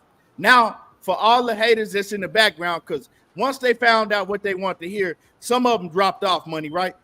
But a lot of the niggas was in the comments crying because they scared I was going to expose Bill as being a snitch, right? Now, and you had cats that was coming in here talking about the paperwork ain't true a lot of times and all that shit. Now, I just want to ask y'all, now that I told y'all what the paperwork said, and now that I told y'all that Bill was not a snitch, is the paperwork still false? Right. Paperwork always lying. The paperwork ain't true. Is the paperwork lying now? So did Bill Haney? Is the paperwork lying now? Right. You know what I'm saying? Y'all weird, man. That's why I said, man, I just want to know, is the paperwork lying now? Can't even sit and wait and hear what the motherfucker got to say before they start just doing shit. I'm talking about, bro, they was typing, nigga, before I came on camera, these niggas was in here typing. Yeah. So is the paperwork lying now? But anyway, Sheena, salute. I ain't seen Sheena in a minute. Going on, Shayna? Yes, sir. But my man KG says it's 2024. They love throwing that rat and snitch word out there. Yeah, man, they do that shit, bro. It's crazy with this rat and snitch, right? And you know, then it be the ones that ain't never been through shit though. Be the main. Yeah, be the ones that ain't never did shit, nigga. Ain't busted a grape. Record clean, it's squeaky clean. Motherfucker ain't got so much as stealing a bag of chips on their record. You know what I'm saying? Be the ones that ain't busting a grape and then getting on here and I'm telling y'all what the man paperwork saying. Y'all still want to call him a snitch. You know what I'm saying? I'm not on here to give y'all what y'all want to hear. I'm on here to give y'all the real, and he not a snitch. He ain't snitched on nobody. Anyway, Quee, what's happening with it? What's happening with it, sis? Going on, Quee? Yeah, man. KG talking about they got a traffic ticket. Right. Quee don't go along with nobody narratives. You know, when motherfuckers trying to dog you out, she ain't on their channel time about, that's right, sis. Sis. There you go, sis. They ain't shit, sis. Quee don't listen to none of that bullshit. Quee got her own mind. That's why I fuck with her. Yeah, Quee be on there rocking. Quee gonna tell you in a minute. I got some shit to talk. I got something to say. Because you motherfuckers listen up. Because you motherfuckers kill me. All you motherfucking men act like bitches, man. Y'all motherfuckers talk like hoes. Quee don't be bullshit. She don't be lying neither, bro. Motherfucking man talk like bitches. I swear to God, like, nigga, I got more nuts than you niggas. She don't be lying though, man. But man, so in other news, right, man, because we already talked about the Shakur stuff, but I want to move on today. Ryan Garcia, he came out, man, and basically confirmed what we had been saying the whole time, money. Yep. Did an interview, and now he snitched. Ryan snitched on Floyd, man. He snitched Floyd out, and I know Floyd didn't want Ryan, to do no interview saying that shit, right? Ryan went on there, and man, I'm gonna tell y'all right now, if you gonna do any type of crime, make sure that you don't do it with a Garcia, because they gonna tell on your monkey ass. Ryan got on there, and hey man, you give Ryan a motherfucking goddamn a donut and some grape soda, he gonna tell it all. Right? He gonna get in that motherfucking interrogation room and tell it all. He told on Floyd quick as hell, man. Hey, told on Floyd quick as hell, bro. He was like, okay, this is what happened. You know, I went for the jog with Floyd Mayweather, and you know, we got to talking, and Floyd did it. It was Floyd. Floyd told me not to take the Devin Haney fight. He told me, why would I take the Devin Haney fight when I could fight Rolly? He talked to me. He talked me into it. He said, and Floyd is very influential. He wasn't lying. He spilled the beans. Now he snitched on Floyd. You know what I'm saying? I don't know if Floyd gonna be getting some papers from Oscar De La Hoya's lawyer on his desk, but he told it all, bro. And we knew what it was. You know what I'm saying? We were speculating, but we kind of knew. how Floyd rocked because, like I told people, Money, I said, if Floyd is looking at the situation for himself, see, Floyd he one of them, he know how to be smooth and make you, you know what I'm saying, want to be next to him and make you think like, oh man, Floyd actually fucking with me like this. Like Floyd is looking out for my best interest. Although what Floyd told Ryan Garcia, he told him the right move. Like, to keep it a buck, he told him the right move, but it was also the right move for Floyd. Because if Floyd and Ryan fight, because if Rolly and Ryan fight, who you think gonna be the head promoter in that fight? Floyd. With Golden Boy Promotion. TMT, Floyd Mayweather gonna be the head promoter with Golden Boy. So Floyd Mayweather is gonna be right in front of the cameras in another huge mega pay-per-view event. If Ryan Garcia and Devin fight, Floyd don't get no bread out of that. Floyd don't got nothing to do with that. Floyd got to be on the outside looking in. So Floyd is talking to Ryan Garcia as a businessman. Ryan Garcia is a young man that looks up to Floyd. So he didn't look at it as Floyd was talking to him as a businessman, right? For his own agenda. Ryan looked at Floyd as thinking that Floyd was trying to help him out. Floyd trying to give him the best advice because Floyd cares about his career. He did give him the right advice, but it wasn't for Ryan Garcia. It was for Floyd. And you know, that's just what it was. And Ryan revealed, yeah, Floyd talked me out of taking that, fight. We knew that already. Now, remember what Oscar said. Oscar was like, hey, if Floyd is advising my fighter, then it's going to be some repercussions. So let's see, now that Ryan and snitched on Floyd, let's see what happens. I'm really interested to see what happens. You know what I'm talking about? But the good news about all of this is Ryan, he's saying that the fight is back on with him and Devin. They're negotiating again. And we know that Ryan, he can't pull out a fight again with Devin. Like, he can't pull out a fight again. You dig what I'm saying? Like, that's off limits. He can't do it again. So Ryan pretty much put his back up against the wall to where he damn near gonna have to make this fight with Devin. And he talking big shit too. He said Bill Haney gonna have to throw in that fucking towel. He said he guaranteeing that he gonna knock Devin out. He said, Devin, you know what I'm saying? So, man, I'm maybe we got something to look forward to, but I don't want to get too excited, man. What's your take on that whole situation, Money? I agree with everything that you said. And another thing why Floyd told him not to take the fight, you got to remember, when Bill was shitting on Floyd, I told people this shit. When Bill coming out saying, oh, don't never talk that money shit with us about Floyd again. It's the Devin Haney era. Don't talk about Floyd Mayweather. Floyd like, okay, I'm going to show you. I'm going to fuck y'all money up. I'm going to show y'all. Y'all want to fuck with me? I'm going to fuck y'all money up. Just like when he fought on the same date as Devin now. You know what I'm saying? So Floyd played chess. It's not checkers. You understand? But yeah, I do agree. Floyd knew that the Rolly and Ryan fight was a big fight, and it was more money in his favor, win, lose, or draw. Coming right off the Tank fight with Ryan, you heard what he said. It's only 3 names I heard that's making names. I mean, that's selling pay-per-views. Canelo, Tank, and Ryan Garcia, because Ryan Garcia did a hell of a job with Javante Tank Davis. I told him that. It's all people say what they want to say, but once you put that name with another name, it's about what you do with another name, and Ryan Garcia is going to sell. That's why Bill Haney and Devin will oblige to fight with Ryan Garcia after he pulled out the motherfucker. Same reason why Tank then came back to the table with Ryan when he pulled out the fight, because they know that shit sells. So, at the end of the day, it make money, it make business sense, and everything else is getting locked up. You know what I'm saying? Everybody else is getting locked up. You see Pitbull getting locked up, Rolly locked up, motherfucking Tank fit to be locked up. So the fights out there for Ryan, it ain't too many out there that's going to make good money. And Oscar De La Hoya, he's trying to make the big fights with Ryan Garcia as well, because he know that Ryan is wishy-washy with his ass. He don't know what the fuck to expect with Ryan. From today to tomorrow, shit, from the next minute to the next minute with Ryan Garcia. So what he want to do is cash out and get the big fights himself. You know what I'm saying? Like you say, Key, I'm looking.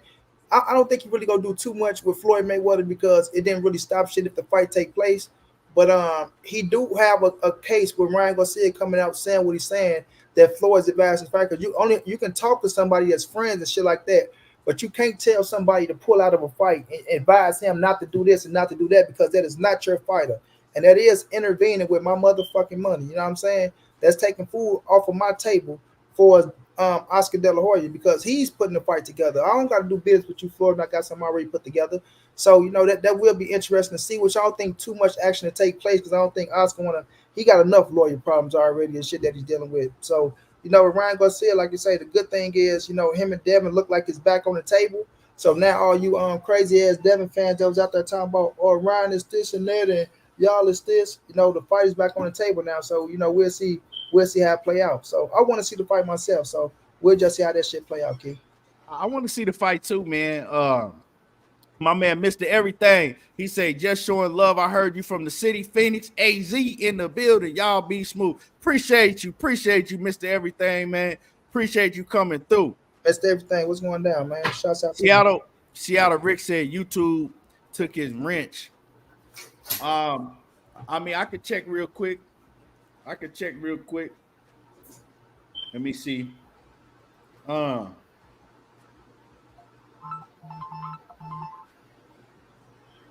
Yeah, that is Seattle Rick.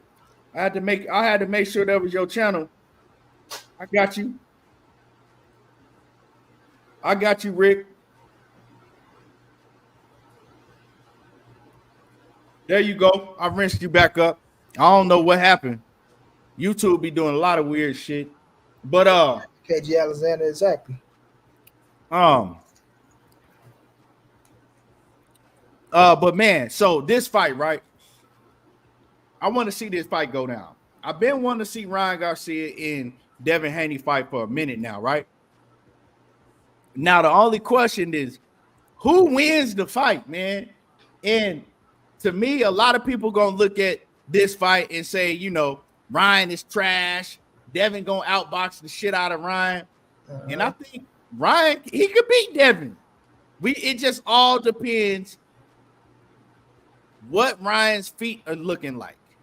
Yeah. If Devin gets to moving all around the ring and making Ryan look slew-footed and shit, it's gonna be a long night for Ryan.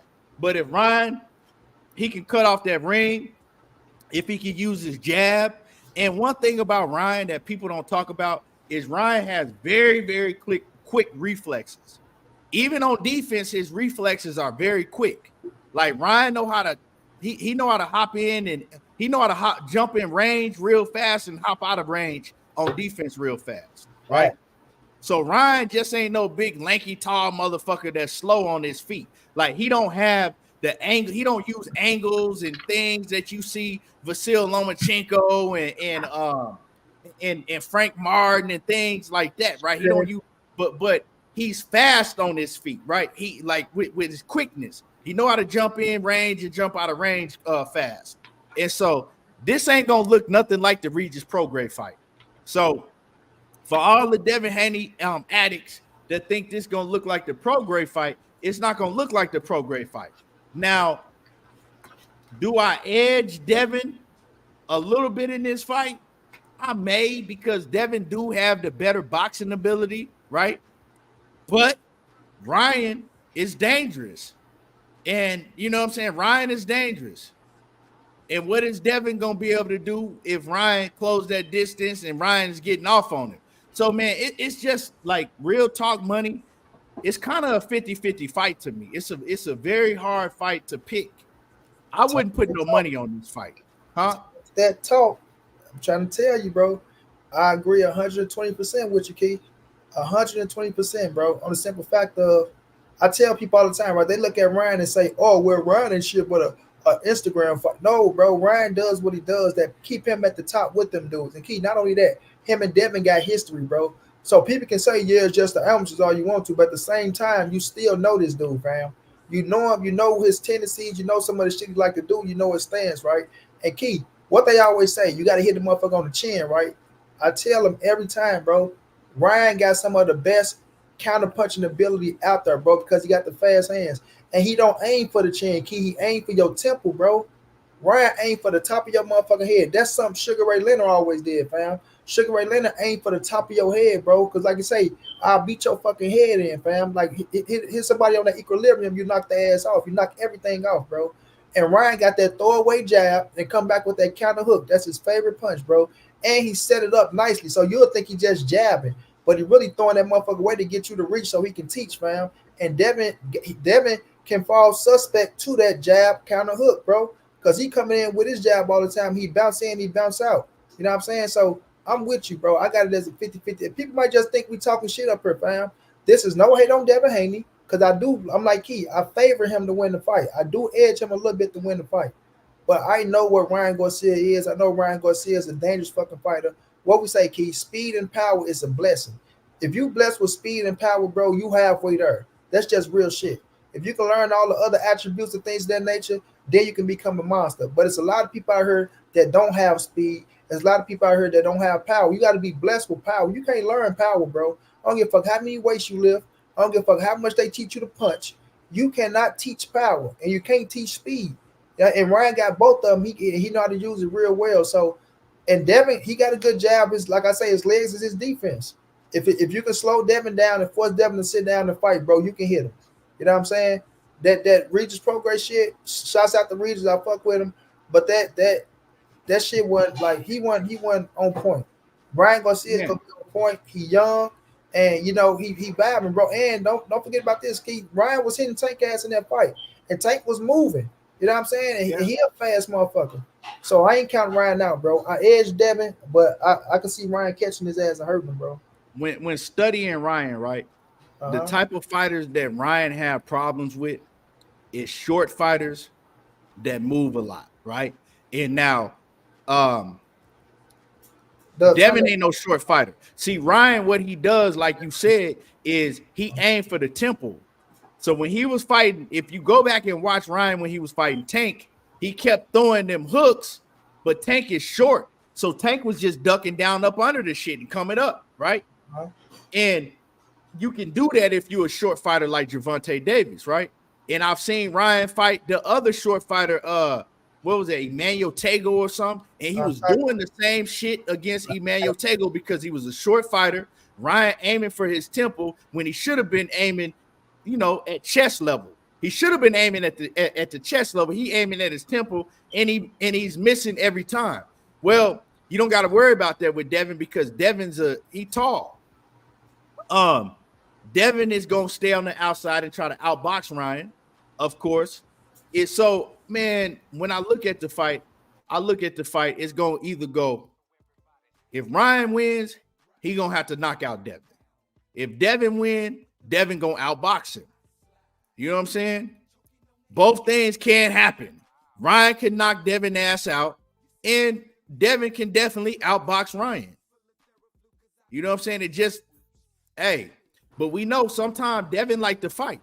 And if Devin try to get in the fight with Ryan Garcia, he's going to get his ass knocked out. But like I said, he can outbox Ryan Garcia. He can, you know, make it difficult for Ryan to catch up to him. But like I said, man, it's either going to go Ryan going to win by knockout or Devin going to win on the scorecards. And you niggas out there saying that go ahead, my Becky. That's just how I see it happening. Yeah, for y'all out there that's talking about Ryan gonna get hurt and get knocked out, thank Father, put your money where your mouth is. Cause I put money that boy ain't gonna knock out no Ryan Garcia. You know what I'm saying? Like, okay, he hit Regis and knocked Regis down, right? He knocked him. Regis was so off balance, and you know, could Ryan get off balance a little bit? Yeah, he could, but I don't think Devin has that type of power that scared Ryan Garcia, bro. I don't. And Ryan Garcia likes to fight, so I think once he feel Devin pop and be like, okay, I can take it. He gonna come, bro, because Ryan rolls with his punches pretty good too. Yeah, that's true too. So take some sting off the little punches. So if you can take a little sting off of Devin punches, then you really ain't feeling shit. I'm just being realistic, you know what I'm saying? So I'm like, oh, well, look at Regis' face. Regis said he can punch. Regis said okay, that's Regis. Everybody else is different, you know what I'm saying? So I just feel like Ryan gonna go in there, bro, and he gonna make it a fight, bro. I think a lot of these people gonna be surprised, and if he hit Devin and hurt him, bro, Ryan gonna try to kill his ass. So if Ryan do something good in that fight, I want y'all to get that man his just due. For all you Devin maniacs out there that's Devin can't get touched and Devin is this. If Ryan hit, don't tell me, oh well, Devin was just tripping, or it was nah. Get that man is just doing this credit, bro, because it's gonna be a good one. I want them to make it happen too, man. I want them to make it like he say. It sounds like it's good, but we have to wait and see them sign them goddamn contracts and get their ass in that ring. Like y'all gotta understand, like some of y'all just so fanned out that y'all don't even know how to look at fighters, break fights down, and know that different style matchups make for different fights. Like y'all comparing this shit to, oh, it's gonna be worse than Regis. It ain't no possible way that Devin and Ryan is gonna be worse than Regis and Devin. Like, ain't no possible way Devin Haney is gonna beat Ryan Garcia worse than he did Regis. You talking about somebody that's damn near a midget in the ring with his short arms. And I fuck with Regis. But Regis, hold on. Regis showed before, right, when he fought Zorilla. We didn't take it that serious because we didn't know who Zorilla was. But Regis showed that he couldn't close the distance on a fighter that was lengthy and that could move. He showed us that against a fighter that we never had heard of before, right? So when Devin did it, then we believed it. But that's why Devin was comfortable with taking the fight.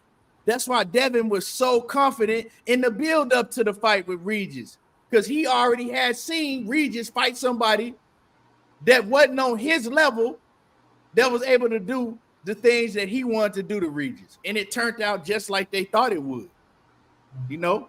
So I think, man, of course you want to give Devin credit for beating Regis, but man, they like these niggas, they start going overboard with this shit. Like they crowning Devin like, man, he the best thing. When we continue to forget, and I said this shit yesterday, is that he barely beat Vasyl Lomachenko.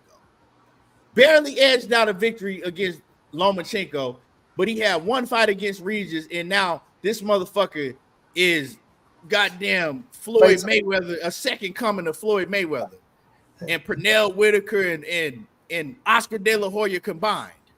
Like, man, y'all need to stop with this just over the top fan shit, because yeah, man, it's crazy, man. Matai Yoel, what's happening with it, man? Salute. I appreciate you coming through, showing love, man. Salute to you. And Toon, what's happening with it, coming through? He says, I'm just coming in, but when did people start hating on Shakur so much? A few years ago, he was him. Now it's Shakap. This is this, and he had ducked. It's Shakap this, and he had ducked to switch up his nasty work. Was this because he pressed Haney? You know it was because he pressed Haney, bro. And then you got Haney. Bill Haney is smart because, like, Bill Haney has YouTube channels that will say and do anything that he wants them to do. And once you start running with a narrative and you have an audience, you got an audience over here that's listening to that shit. You got an audience over here that's listening to that shit. You got an audience that's over here, over there. They're going to run with that shit. And most of these cats, man, they young cats, man. So they don't have nothing better to do but to troll on the internet. You know what I'm saying? But a lot of these niggas is grown-ass men. They ought to be ashamed of themselves. There you go. I'm just gonna grown-ass 47-year-olds and shit. I mean, they 47 with a mind of 14-year-old. Exactly, bro. That's all that shit is. You know what I'm saying? Niggas in their 40s and 50s with the mind of a 14-year-old. Basketball? Yeah. All the games start at 6:30. So you know that's all that shit is, man. Bill Haney and Bill doing that because he didn't want to fight Shakur. They didn't want to have to fight Shakur. So, you know, have everybody run with that narrative. Let me add to that, Keith. That's a fact, bro. It's like, it's crazy because we seen what Shakur did. We know what he is. And like I say, people act like they know boxing so much, man. Everybody want to be a boxing expertise, a boxing fanado. Oh, I does this. I'm the king of this. Or ain't nobody messing with me and all this other word ass shit they be running around here saying. But when they see a talent like Shakur Stevenson, knowing this motherfucker is a monster, you have motherfucking Floyd Mayweather, Terrence Crawford, Andre Ward. Just them three right there, bro. Just them three alone. Telling you that this man is the real fucking deal, the Holyfield, and we see it for your little peon ass to come out here and talk about, oh, Shakur ain't this and Shakur ain't that. Man, if you don't sit your ass down somewhere, that's why I say people get a little YouTube channel, bro.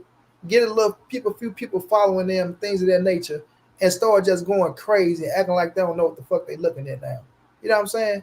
People try to be so politically correct, then try to play to other people's tunes so much, bro, that is crazy, fam. It's crazy. But at the end of the day, if you talking about, this boxing shit, you can't go ask Sugar Ray Leonard, Tommy Hitman Hearn, Mike Tyson, all these greats, a motherfucker that you'll put on the Mount Rushmore, close to the Mount Rushmore.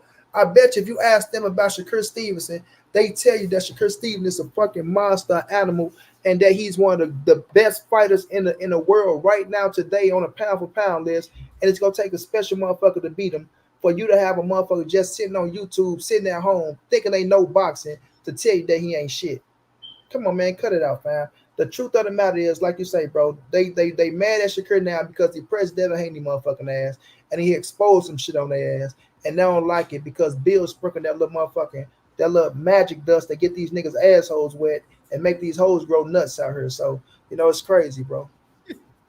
Hey, man, real talk though. Real talk. I mean, all these fighters ain't ducking Shakur Stevenson for nothing. You feel me? All these fighters ain't ducking them for nothing. And they was ducking them before that Edwin De Los Santos fight. So you can't use, oh man, he gonna run. They was ducking him before that. So, in all that Edwin De Los Santos fight did, because Shakur was injured, we seen the paperwork. I got the paperwork in my phone. All that shit did was give niggas excuses not to want to fight it. You know what I'm saying? And the fans of today's boxing nowadays, most of them sheep, they'll run with anything. Facts, bro. Been saying that for a while. You know what I'm saying? Real talk. But yeah. Let me see. Jay Brumfield says Campbell can punch too, I guess. Well, Luke Campbell actually can punch. Right. Luke Campbell didn't stop Ryan Garcia. That was a flash knockdown. I guess you might have just started watching boxing yesterday, so you maybe never seen nobody get knocked down when it's a flash knockdown. Come on, bro. It happens in boxing. And Luke Campbell hit harder than Devin Haney, if that's what you're trying to say. Yeah, so I mean Linares. I mean, we don't want to start talking about. We don't want to play tit for tat, do we? All right. So I mean, come on, bro. You don't want to play those games. And then it's another comment that I seen in here, and I seen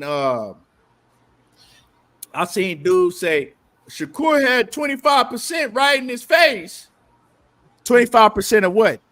Because last time the last time I checked, and this is public information, right? You can pull it up. Devin Haney and Shakur Stevenson made the same amount of money in their last fights. That's what I was saying. So I'm finna take 25% of what I just made in my last fight. So you want me to take 25% of what I just made in my last fight, and I'm a 3-division world champion. Okay. Like I said, man,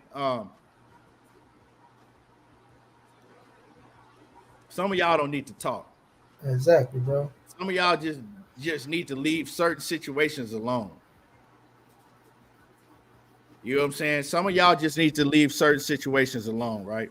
Because, like I said, man, a lot of y'all kids, y'all don't know what the hell you be talking about, and you just type shit in the comments just to type. You know what they do, kid? They sit on the other channels and listen to them, stroke their egos.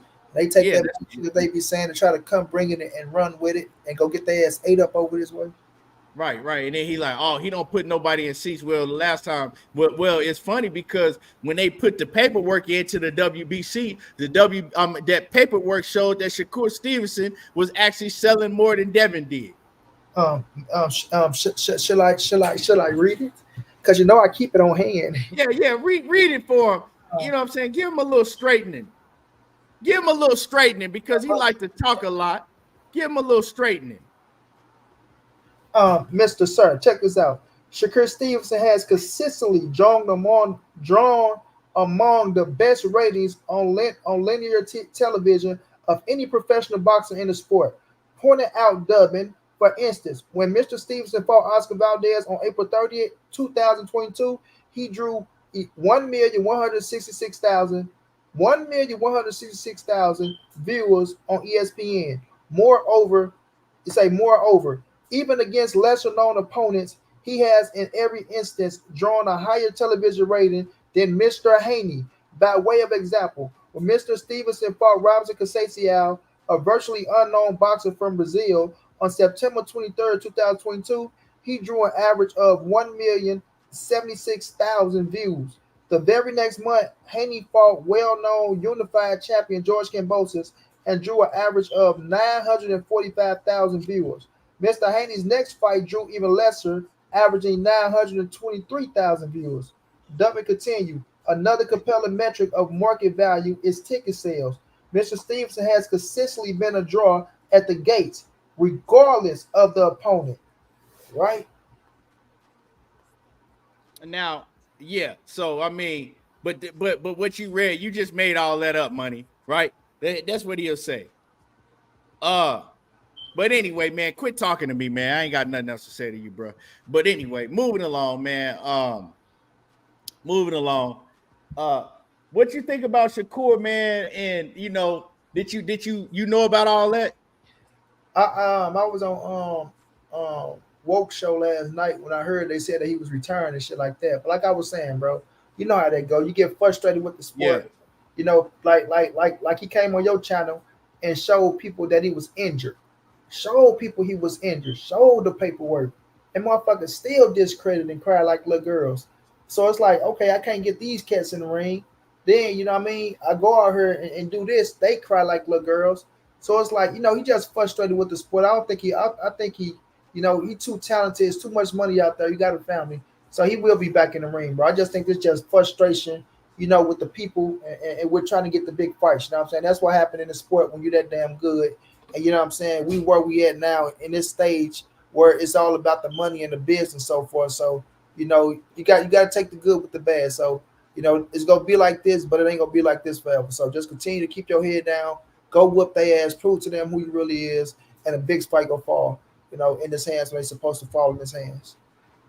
Uptown Boy said, you said that Tank has the ability to parry punches, which is correct. You said you haven't seen it from Haney or Shakur. Bro, Shakur do everything on defense. What you mean you ain't seen Shakur parry punches before? And I've actually seen Haney parry punches. All of them can parry punches. Yeah, I don't know where you're getting that from. But the Queen Diana says he beat De Los Santos with one hand. Hold on, my bad. I almost logged myself out. She says he beat De Los Santos with one hand. I give any injured fighter their just due, period. But he did beat a hell of a fighter with one hand. Yeah, I said it. Yeah, they don't want to hear that, Diana. You know, they don't want to keep it a buck. They want to say that the injuries ain't real, the MRI wasn't real. And, man, it's just like with the Bill Haney situation, right? People only going to want to hear what they want to hear. If it ain't what they want to hear, they don't care if it's the truth or not. Facts. You know what I'm saying? They want to roll with what narrative they want to roll with. Even though if they know that it's a lie and they dead wrong, they still gonna roll with that narrative. But yeah, you know, best defense in boxing. Yeah, man. Shakur definitely got, to me, he definitely got the best defense in boxing. Who else do you think that would have better defense than Shakur that's in boxing today? The numbers don't lie. We're seeing what Shakur numbers is through the rounds and things of that nature. So when we look at it that way, then who else with good defense in boxing?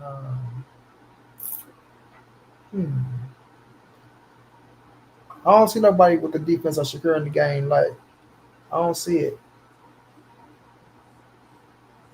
Yeah, I don't see it neither, man. I don't see it neither. I'm talking on the top level. or it's like going out there putting on a defensive display. I ain't talking about fighters that's just coming in the game and supposed to do this type of shit. I'm talking about at the top level. Yep. Calvin Elliott said he got Devin stopping Ryan. He says he gonna take the left hook away and hurting him. Devin Pop has pickup, so we'll see Devin step on. So we'll see Devin step on the gas against Ryan. I mean, if Devin try to step on the gas and fight Ryan like that, it's a very good chance that Devin gets knocked out. Now, that's just my opinion. You know what I'm saying? I think I can't wait for the fight, man, because like I said, this make for good boxing. It make for good boxing. But one thing that I always hear every time Devin gets ready to fight is he gonna knock somebody out. And one thing I've yet to see is him knock somebody out yet.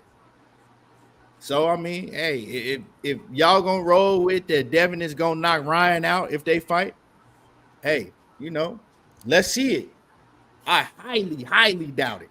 If anybody had a chance to knock out Ryan, it was that motherfucking Mexican that he fought last time, Oscar Duarte. That motherfucker was cracking. Hey, Oscar Duarte was cracking. So, you know, he was slow and everything, but one thing he could do is punch. That redhead sucker was cracking, dog, and he couldn't stop Ryan. He was hitting Ryan to the body. He caught Ryan with clean shots to the head, and Ryan took him. See, Ryan got a solid chin. You might be able to drop him, but he gonna get right back up. Now that body shot, I have my opinion on what took place with that body shot. It's not even opinion. It's pretty much facts. Ryan was drained, man, and I'm not taking nothing away from Tank, but I'm just saying when Tank landed that shot on Ryan Garcia, it was just different, man, because Ryan couldn't take that body shot because he was too drained. Nonito Donaire, he came on my platform and he told the story about when he was drained. He said he could not take body punches. He said when you're drained, you cannot take body shots. So it was smart for Tank to go to the body.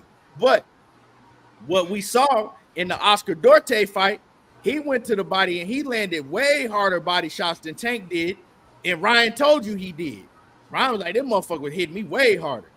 But Ryan was able to take the body shots because he was at full capacity. It's different, man. But like I said, he couldn't take no body shots. But yeah, if y'all think that Devin is gonna stop Ryan, put your money where your mouth is. That's all I gotta say. And hopefully they make the fight. Right. I don't see no stoppage coming from no Devin or no Ryan, bro. Y'all can feel how y'all want to feel. I'm not telling y'all not to, roll with your guy or you think he got moved to 140 and he got stronger. Nah. He don't even like to press forward, bro. He could have stopped. He had an opportunity to stop Regis. I mean, Regis was a dead man in front of him, and he ain't pressed forward. So what you think gonna do with a harder puncher than Regis, a faster puncher than Regis, and a more accurate puncher than Regis? It ain't gonna happen, cuz. Yeah.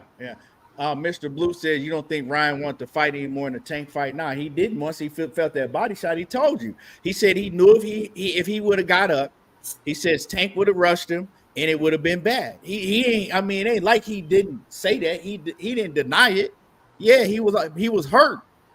He was hurt to the body, and then body shot. And Tank didn't even land the shot. Like it wasn't a real hard shot. It's just he landed in a certain spot, and Ryan was, couldn't take no body shots in that fight, and it showed. But that's old news. But if y'all think that Devin Haney gonna do that, y'all got another thing coming. And Ryan, y'all talking about how Devin is a different fighter at 140. Ryan is a different fighter at 140 also. He much stronger, even though Ryan ain't even fought at 140 yet, huh? Yeah, Ryan either fought under 140 pounds or over 140 pounds, but he ain't even fought at 140 yet. Him and Duarte was at 140, right? It was at the catchweight. Oh shit! It was like Diana. What weight did Ryan Garcia and Duarte fight at? It was like 143 or something like that. 144. It was a catchweight. I think it was 143. 143. Yep, Mr. Everything say 140. Yeah, it was 143. So he ain't even made the weight yet. So Dank Father asking, can he even make the weight? That's a good question, Dank. Can Devin make 100? I mean, can Ryan make 140 pounds? Can he make it? Devin won't mind fighting at 143. How they saying they don't like to make 140. But it'll be for the WBC strap, so they're gonna have to make the weight. Shit, they can put that motherfucker on the line for 140. But hey, it don't really matter if Ryan have a hard time making the weight because Devin gonna have the hard time making the weight. So in this fight, it ain't gonna be no excuses. Everything gonna be on the even playing field with Ryan and Devin, man, and that make the fight even more interesting. You got two young guns fighting each other, right? Both of them right now. Right now they at their peak as far as where they at in boxing right now. No rehydration clauses, no catch weights, no none of that. We gonna see who the best man is. They've been talking ever since the amateurs. Ryan Garcia let it be known that he's giving Devin Haney a standing 8 count. He said that he busted Devin Haney's eardrum in the amateurs. He said that every time he fought Devin, he hurt Devin, but Devin was winning on the scorecards with pity pat shit. So we gonna see, man. Ryan gonna have to back up what he talking about. Devin gonna have to back up that shit that him and Bill talking about. And man, this gonna be a big fight, money. Think this gonna be a big fight, man. This is the right fight for both fighters. I agree. It's most definitely gonna be a big fight. That's what I say. That's why Bill and them wanted it so bad. They understand what Ryan brings to the table. They know it's gonna be their biggest payday of their career. And a lot of people gonna be tuned in. You know what I'm saying? Because hold on. Dog. I hate to cut you off, money.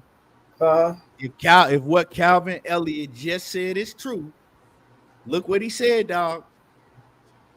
You say Calvin Elliott? Yep. Look what he said. Earl back with Blu-ray and he in the gym working. Oh yeah. If he back with Blu-ray in that gym working, now I'm not calling Calvin Elliott no liar.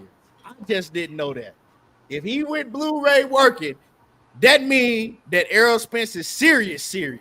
Oh, you know I'm about to get on the line. You know I'm about to check. That nigga with the shag is serious if he back working with Blu-ray. You know I'm about to check some or wreck some. You know what I'm saying? Hey, man. Omega said now that's exhibition fight. Salute Keon and what's happening with it? Big head Omega Red. Omega, what's going down? My body going. That's my body going, bro. Omega go break a nigga jaw for me, bro. Hey, Mr. Lightning say, I hope Shakur come out and say he not retiring soon. My whole channel been mostly based around him. Hey man, I feel you, Mr. Lightning. Mr. Lightning, nah, Shakur ain't gonna retire, man. He just frustrated, man. That's all that is. Yeah, man, that era and Blu-ray combination, man, it's a whole different ball game because Blu-ray gonna make you strong, and that's one of the things that EJ was missing in that Bud fight, man. Bud was pushing that nigga around like he was a child. That nigga tried to bang shoulders with Bud, man. EJ flew back and Bud stood his ground like, nigga, you not moving me. I said, oh, man, it's going to be a long night. When I said that, when that shit happened in the second round, money, I said, yeah, it's going to be a long night. EJ tried to dip that shoulder and move Bud, and Bud didn't budge. I said, yeah, it's going to get ugly. But Errol Spence, he wasn't near like that strength that he had when he was with Blu-ray. He don't have that no more. You know what I'm saying? And he's trying to get that back. If he went Blu-ray, he trying to get that back, because one thing when I went back and I was watching some of Errol Spence's older fights, it would just overwhelm you, dog. Like he would overwhelm you with his his activity rate. But he would just bulldoze over niggas like he was so strong. You know what I'm saying? He'll dip into you, dog. He dipped that shit, and he working. He moving you back to the ropes. He gonna move you to wherever he wants you to go. And the strength, you know what I'm saying? His strength and endurance and all that, that was a big part of his game. And, you know, yeah, man. G-Man said the fight gonna be Snack versus Blue. Hey, whatever it's gonna be, it ain't gonna be like the first fight. I can tell you that. Now, I'm not saying that Errol Spence is gonna beat Terrence Crawford because I'm gonna keep it a buck. He got to prove to me he can beat him, but I don't think it's gonna be like the first fight for sure. What you think, Money? I agree 120%, bro. With Blu-ray, he's coming back into the ring stronger. He's like we said, we know the regiments and the workout he do with Blu-ray. We know the physicality he be at when he with Blu-ray, so we know what he gains from being with Blu-ray. Like we know this firsthand personally more than a lot of other people. And it's not to act like, oh man, this, but we actually know, what happened with Earl when he with Blu-ray. We know what happened when he not. You know what I'm saying?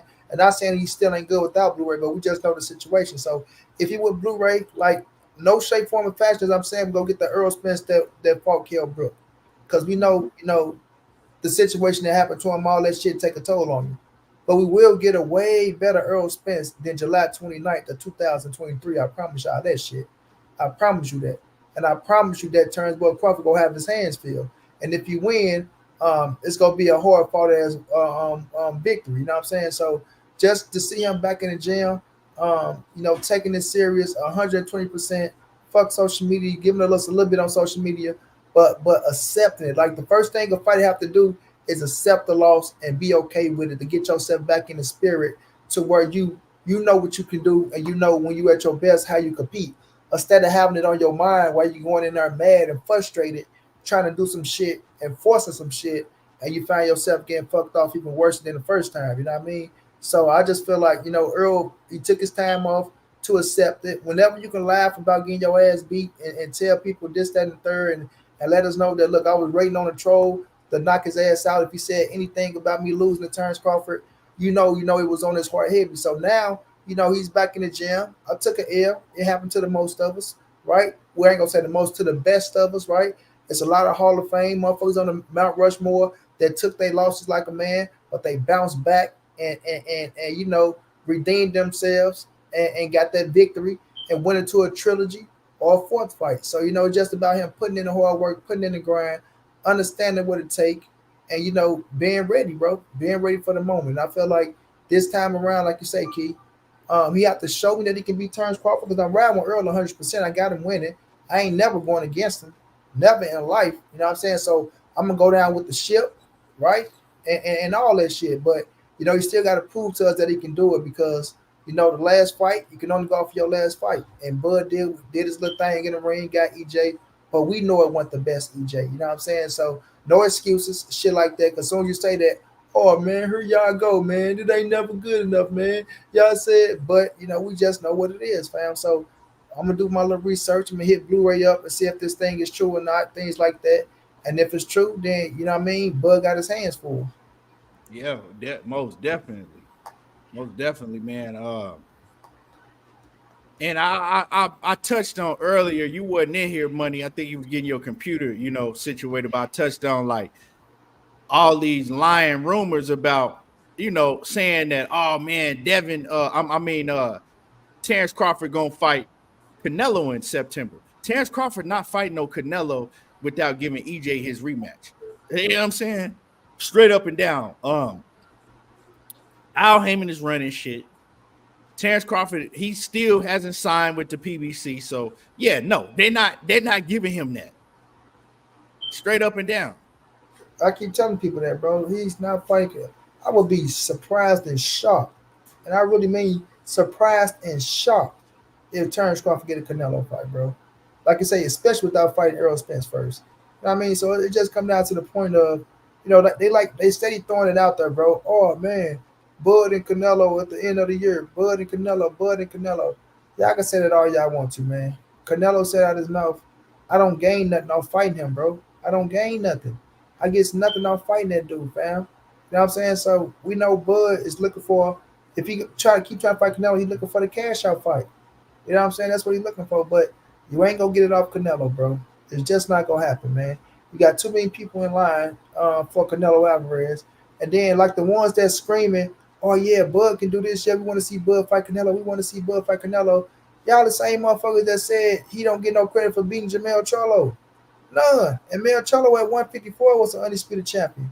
So now y'all telling me if he fight a 147-pound fighter and beat his ass, y'all gonna give him credit? Y'all ain't give him credit for Caleb Plant. And Caleb Plant was a bad motherfucker.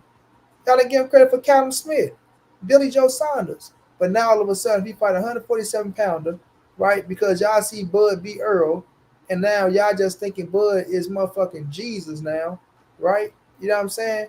So it's like, come on now, man. Y'all gotta keep it real, bro. So I don't see it happening, Key. No shape, form, or fashion. That Terrence Crawford and Canelo Alvarez is getting in that ring, bro. I want to. Al Heyman even looking to make that fight happen. And I want to say something after I read this comment, right? And this is how words come back to hunt people. But I'm gonna say what I'm gonna say. But I'm gonna read Sheena's comment first. Sheena say it's Bud's feet. He lunges in and doesn't move his lead foot. Uses his reach to continue to throw punches until the opponent trips over his foot. Then he goes for the KO. Watch his KO highlight video. And salute to Sheena once again. Now, this is the thing, right? I think that Bud is a hell of a fighter. I've always thought that Bud was a hell of a fighter, right? Never had nothing bad to say about Bud in the ring, even though I've talked about his resume. Resume weak to me, but it don't mean he's not a hell of a fighter, right? But the thing with everybody crowning Bud and saying he's this and he's that and all the Bud fanatics, right? This is coming from the same people that said that Errol Spence was washed up. Errol Spence was a drunk. Errol Spence was a manufactured champion. Errol Spence, but I mean, they said everything negative about Errol Spence, right? Told you he wasn't that good. Told you he was, slow, all that shit, right? And then these are the same fans that's crowning Bud the best thing that ever stepped in the ring because he beat Errol Spence.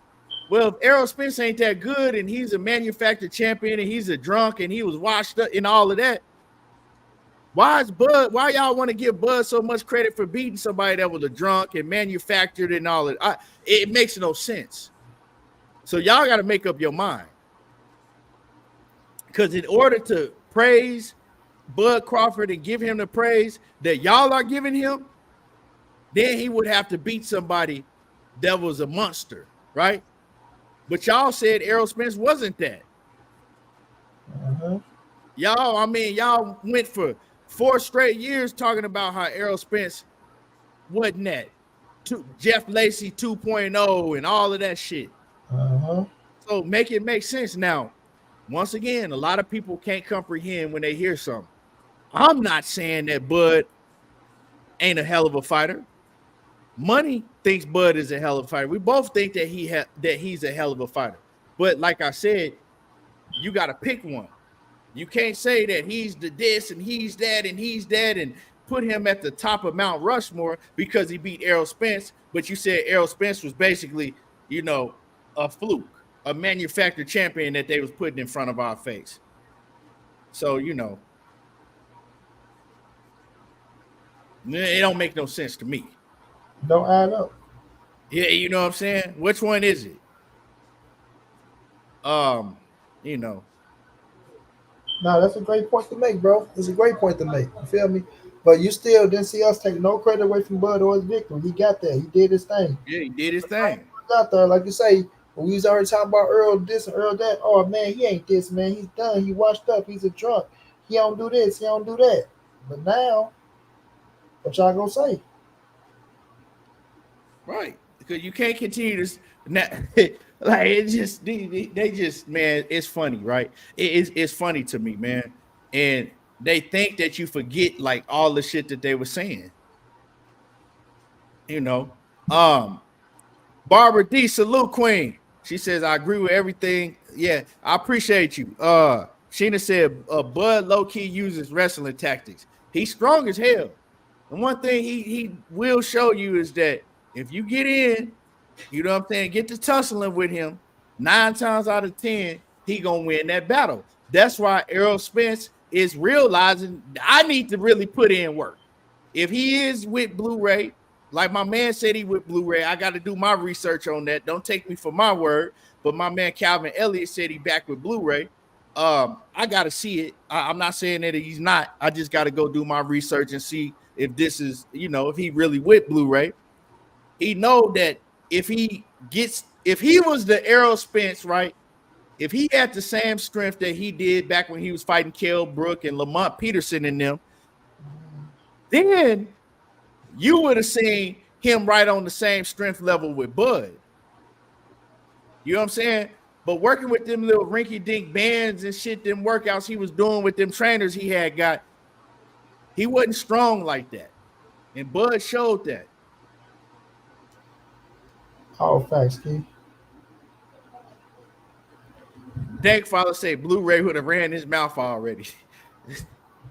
No, Bro, I don't know, bro. I'm hoping he is with Blu-ray, and shit. If Blu-ray, if of course he gonna promote himself, man. He's a personal trainer. That's what he's supposed to do. You gotta promote yourself, and if you train in one of the best world-class fighters in the sport, you gonna want people to know about that. So, did what it is, man. I don't,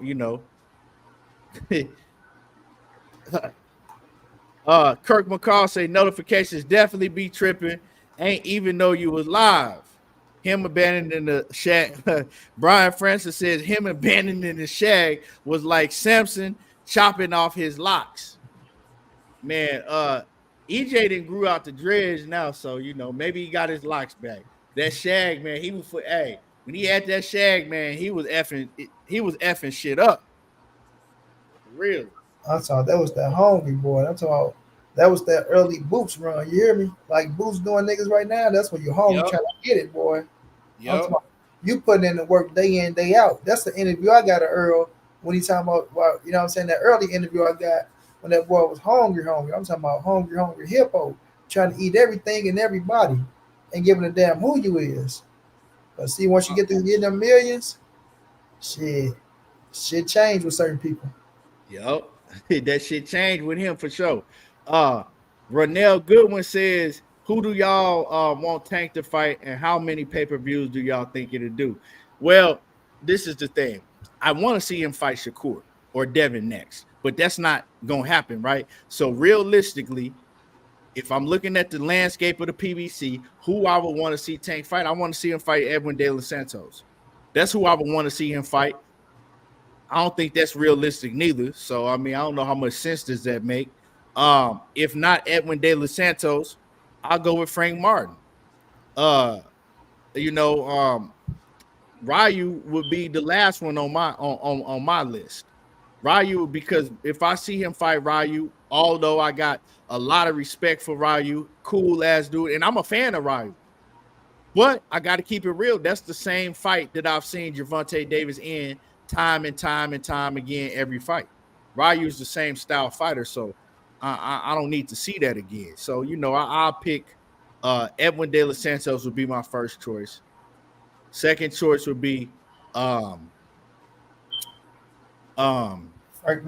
Martin, and then Ryu would be the last choice. And of course, it's going to be an in-house fight. This is what we're speaking of. But Shakur, that's the fight that I want to see Tank in over anybody. And then Devin would be second. Then it'll be between Devin and Tszyu. What you got, Money? Shit, I ain't even gonna say I want to see him fight this fighter. It's just gonna be whoever his ass fight. But right, I like the Tszyu fight if you ask me, Tszyu. But like I tell him, I'm not into the hype, bro. Picking this, no disrespect to your question, bro, but I'm not in the hype of picking nobody, bro. I just sit back and see who they ass fight. They sign the contract. I'm gonna talk about that shit. If they get to talk about this fighter, I'll talk about it. But I ain't go, lead y'all. Oh yeah, he go fight this fighter. I don't know what the fuck they gonna do nowadays in these days with these fighters, bro. Because we'll be talking about one thing, they'll do a totally opposite thing. And, motherfuckers be pissed off at us and mad at us because we said this was going to happen or that was going to happen. Because we, going off what the fuck they said. But, shit, I just sit back and wait now, champ. It is what it is for me. Yeah, man. It's like I said that yesterday on my live stream. Money, I was like, man, I ain't tripping about who Tank fighting and who he ain't fighting. I said, when the time come, for him, the time will come. Other than that, I'm not about to be talking about it and stressed about it. It is what it is, you know. I think that, you know, his team and him, they got their own path that they want to go down, and let him go down that path, you know. It is what it is, man. Like and he ain't the only one, you know. I think that they got mad because I said I think that, you know, they gonna carry Devin carefully at 140. Like, they're not finna put Devin in the ring with no Subriel Matisse. You know what I'm saying? Big Dog says, salute to Devin Haney, the new slap box, the new slap of boxing. Why is the Haney coat happy Shakur fake retired? It takes the heat off the slap and shoes getting jacked. Man, they just, you know, man, that's what they is. They the coat. You know, I mean, I have been seeing they running around. You know, they just gonna use that shit to troll, bro. Like I said, man, the internet, the YouTube is full of grown men that like to troll. You know what I'm saying? Women that want to be men. Some of them, so you know what I'm saying? Y'all seen them. Some of these women got channels that, you know, they want to be men and shit. They like to troll, and it's just a lot of trolling going on, a lot of, you know, shit going on in boxing, because these fighters, you know, hey, they do it too. They get on social media and they go back and forth too. Like Ryan, right, and it brings me to say, like, when Ryan Garcia, when he did his interview, he admitted that when he said that Devin priced himself out, and he said what he said about Devin, he said he just did that shit for the media, basically, to get under Devin Haney's skin, right? Because he knew people was going to run with that. Ryan didn't want to come out and say, nah, Devin didn't price himself out. It was, you know, I got some advice from somewhere else and I decided to pull out of the fight. He couldn't say that because now he don't sound good. So a lot of that shit be, you know, fighters doing that shit to sound good for the media. Then the fans, they just trolls anyway. They ain't, you know, is what it is. Right. Let me say something to Brian Kelly, Key. All you fake ass Devin Haney fanatics out there that keep talking about if Shakur wanted to fight Devin, all he had to do was take the 25%. Why y'all just keep screaming all Shakur had to do? Why the fuck Devin just couldn't get a man what he was worth? How about that? If Lomachenko can get what he worth, why Shakur can't get what he worth? Quit coming to here talking about that punk ass 25% that wasn't even real, because they wouldn't even stand at 35 no fucking way. They didn't want to fight Shakur at all, because they knew for a fact it was gonna kill their ass to make weight at 135. And then you facing a motherfucker like Shakur, he really go grind your motherfucking ass up. So stop playing with that man, bro, and take that little faggot ass 25% somewhere else. Because first of all, y'all know it's a low ball offer. They know it was a low ball offer. They knew what the fuck they was doing. The offer 25% to save face and then run to 140, because they was already in talk with motherfucking Eddie Hearn to go back to the zone. They ain't want no smoke with no fucking Shakur Stevenson. Stop talking about all Shakur had to do. All he had to do. No, he earned this opportunity to fight Devin. Devin didn't want giving him shit. He was the mandatory to the WBA. The mandatory. So quit talking about what all he had to do. He earned his shot just like everybody else earned their shot as a fucking mandatory. Get out of here. It's crazy, bro, because, like, y'all need to, like, leave that 25% shit alone. Like, it shows that you, like, when you start saying that shit, bro, like, you start making yourself sound like sheeps when you continue to just jump in comments. 25%, 25%, 25%. Like, that is the stupidest shit ever. Because for one, Devin and Shakur made the same amount in their last fights.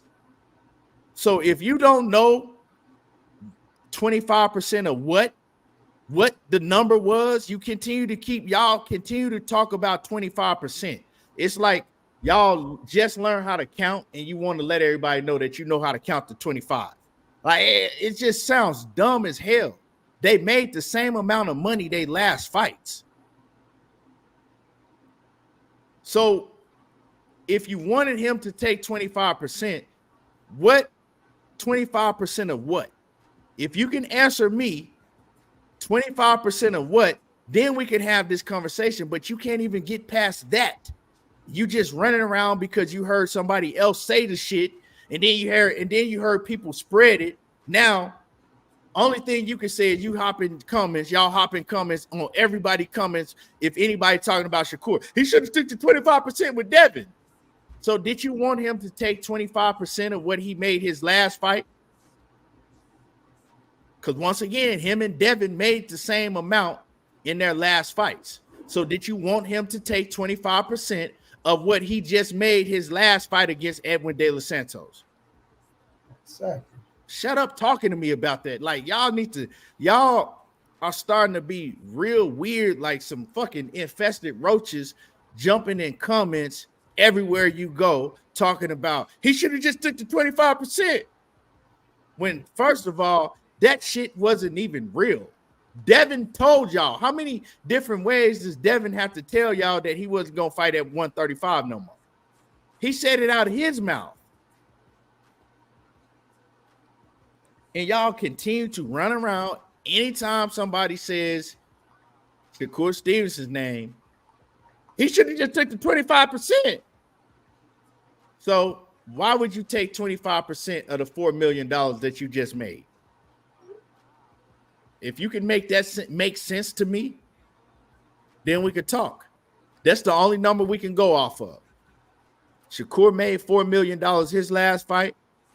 Devin Haney, after everything came in, he made $4 million against Regis.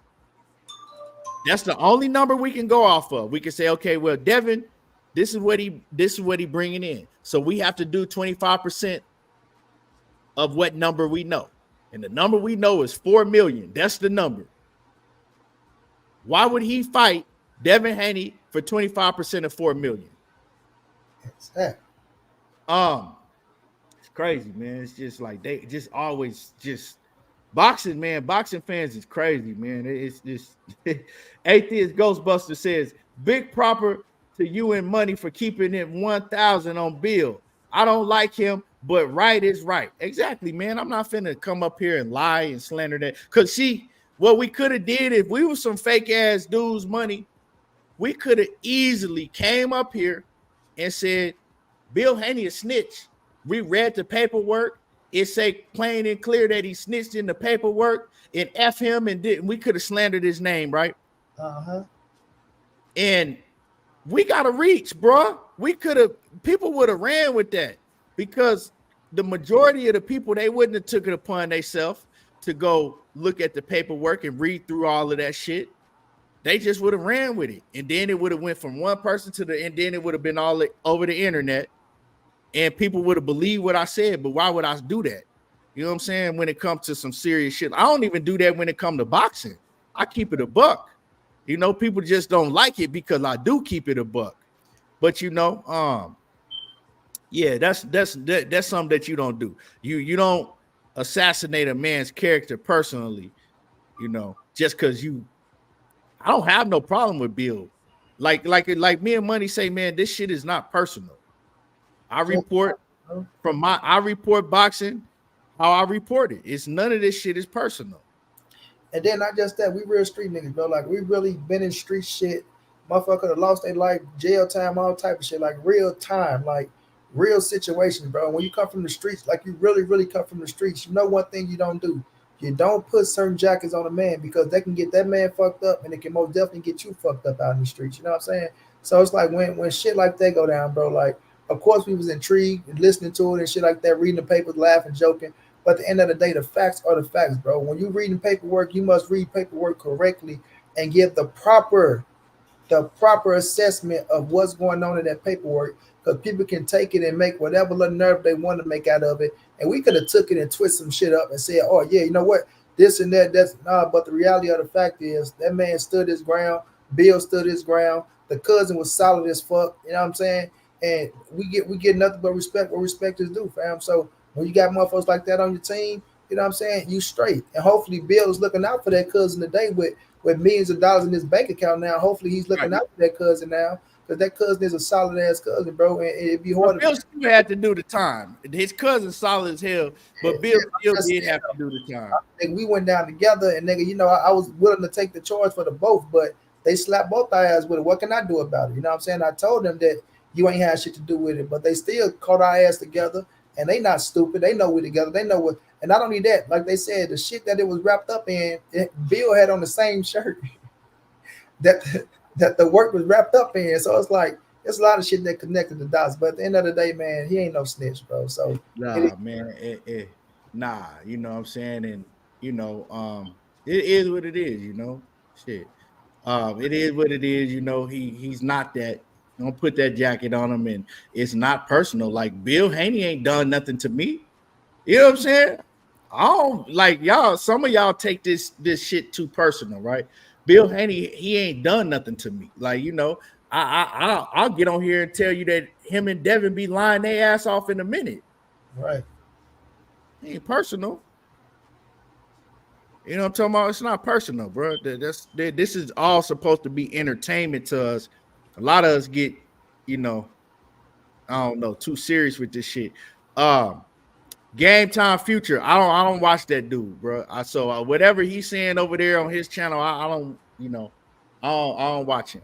So, shit. But